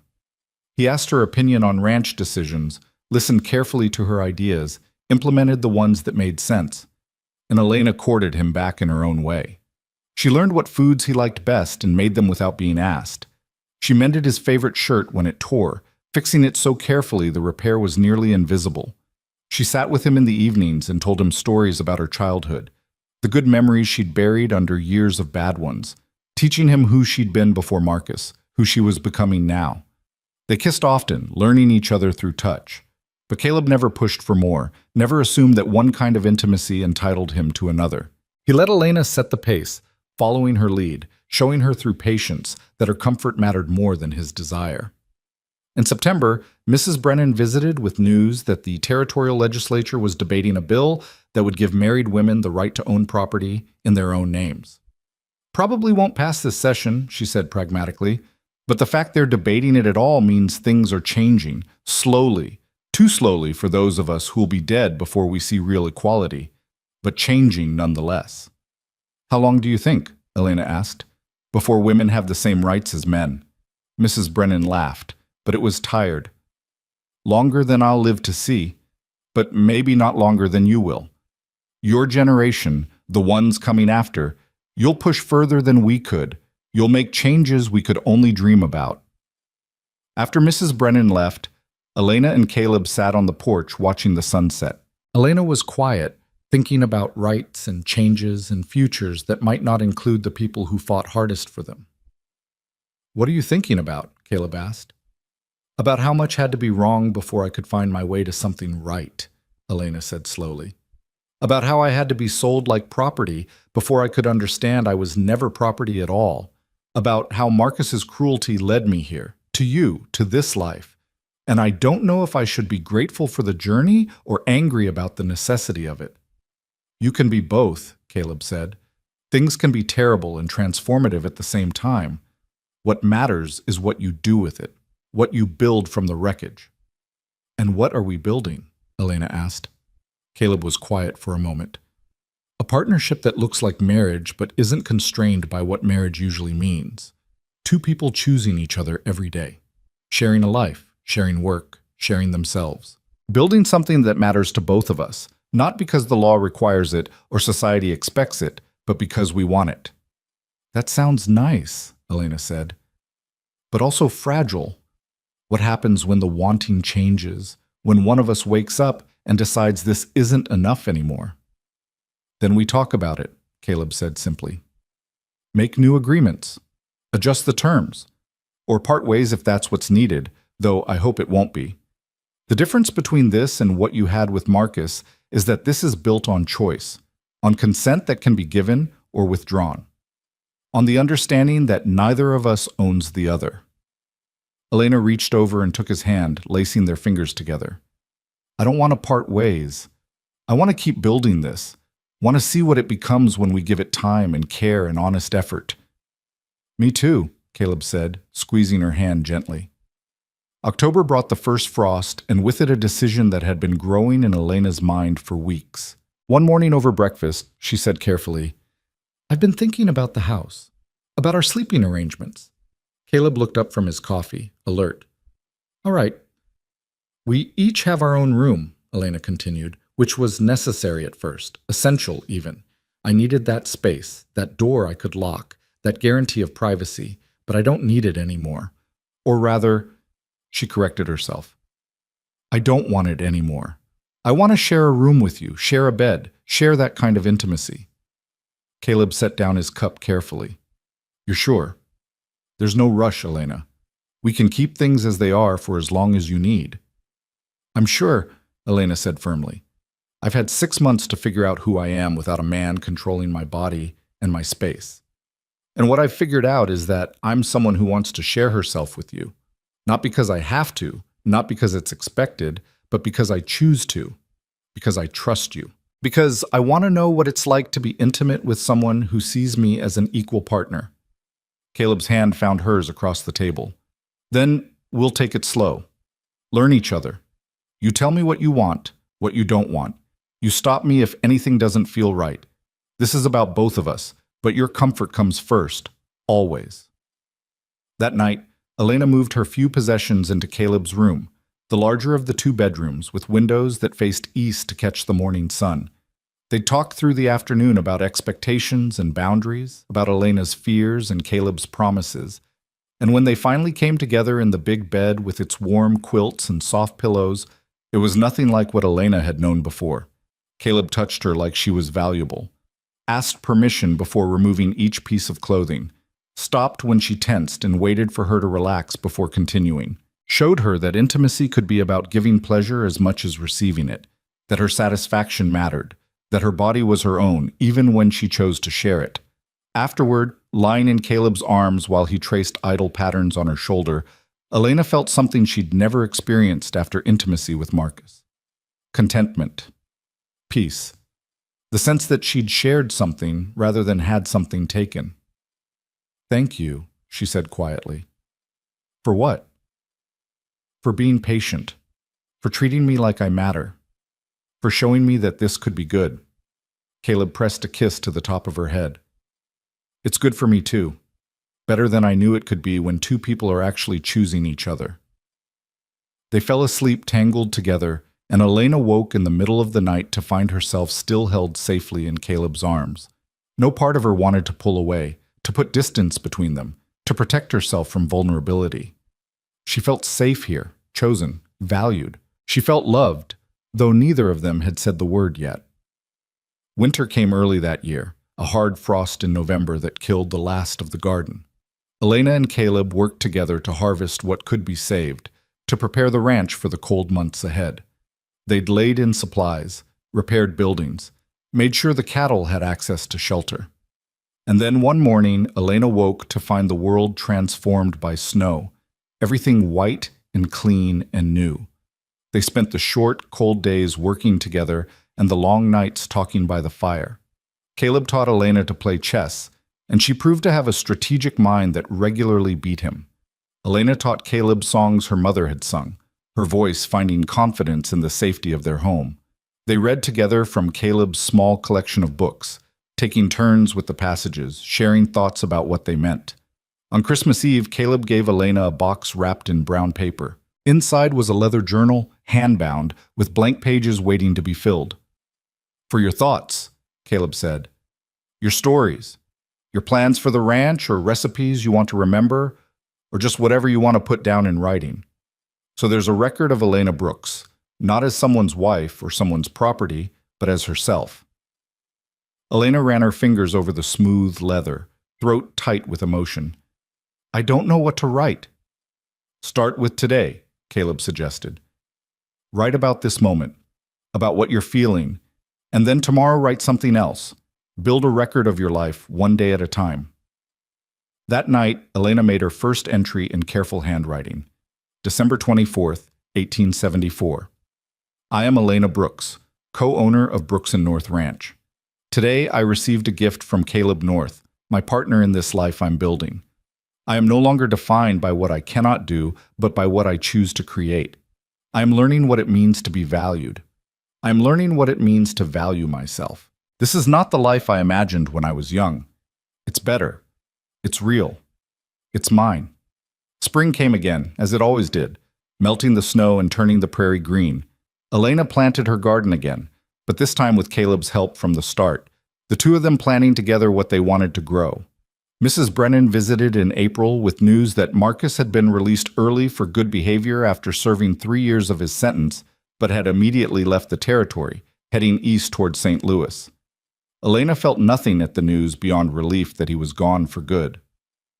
On a warm evening in May, nearly a year after Elena had stood in front of a gun and declared her choice, she and Caleb sat on the porch watching the stars emerge. Elena had her journal in her lap, having just finished an entry about the day's work and tomorrow's plans. "Can I ask you something?" Caleb said. "Always." "Do you ever regret it, choosing this life over, I don't know, going somewhere else, starting completely fresh where no one knew your story?" Elena thought about it carefully, giving the question the weight it deserved. No, she said finally, because this isn't about geography or running away from the past. It's about learning who I am when I'm not being crushed under someone else's expectations. And I couldn't have done that alone. I needed... She paused, finding the words. I needed someone to show me that men could be different, that relationships could be different. You showed me that, Caleb. You gave me space to heal and then space to grow, and I don't think I would have found that anywhere else. I'm glad, Caleb said quietly. Glad you stayed. Glad you chose me. I'll keep choosing you, Elena said, every day, for as long as you'll have me. Caleb turned to look at her, his expression serious in the fading light. Elena Brooks, I love you. I should have said it months ago, but I wanted to wait until I was sure you'd believe me. Until you understood that I'm not saying it to obligate you or trap you or get something from you. I'm saying it because it's true. Because you're the strongest, bravest, most remarkable woman I've ever known. Because you took a terrible situation and transformed it into something good. Because when I think about my future, you're in every part of it. I love you. Elena felt tears spilling down her cheeks, but they were good tears this time. Happy tears. I love you too, she said. I've loved you for months, but I was scared to say it. Scared it would change things or create expectations or... She laughed at herself. I'm still learning to trust good things, but I do love you, Caleb North. You saved my life in that saloon, but more importantly, you gave me the space and safety to save myself. And I'm grateful for that every single day. Caleb pulled her close, and they sat together under the emerging stars. Two people who'd found each other in darkness and built something that could withstand the light. They didn't talk about marriage, the legal kind that would change Elena's status from independent woman to someone's wife again. That conversation could come later, if it came at all. What they had was already more real, more binding than any legal document could make it. They had choice. They had partnership. They had love that was given freely rather than extracted through obligation. And they had time, all the time in the world, to keep building, keep choosing, keep creating the life they wanted rather than accepting the one they'd been told to want. Years later, Elena would make an entry in her journal about the woman she'd been that night in the saloon, silent, traded for corn, convinced of her own worthlessness. She would write about transformation and courage, about how sometimes salvation comes not from being rescued, but from being given the freedom to rescue yourself. She would write about a quiet rancher who understood that the rarest gift you could give another person was not protection or provision, but choice. But that was years later. On this night in May, 1 year after everything changed, Elena Brooks simply sat on a porch with the man she loved, under stars that had witnessed her journey from property to person, and knew that she was exactly where she belonged, not because someone had put her there, but because she had chosen it. And in a harsh land that took without asking, that was the most revolutionary act of all, a woman claiming her own life, her own body, her own future, not through force or anger or violence, but through the quiet daily practice of choosing herself, of knowing her worth, of building something real and lasting from the ruins of what had tried to break her. The woman sold for a sack of corn had become the woman who carved her own name on a gate, and that made all the difference.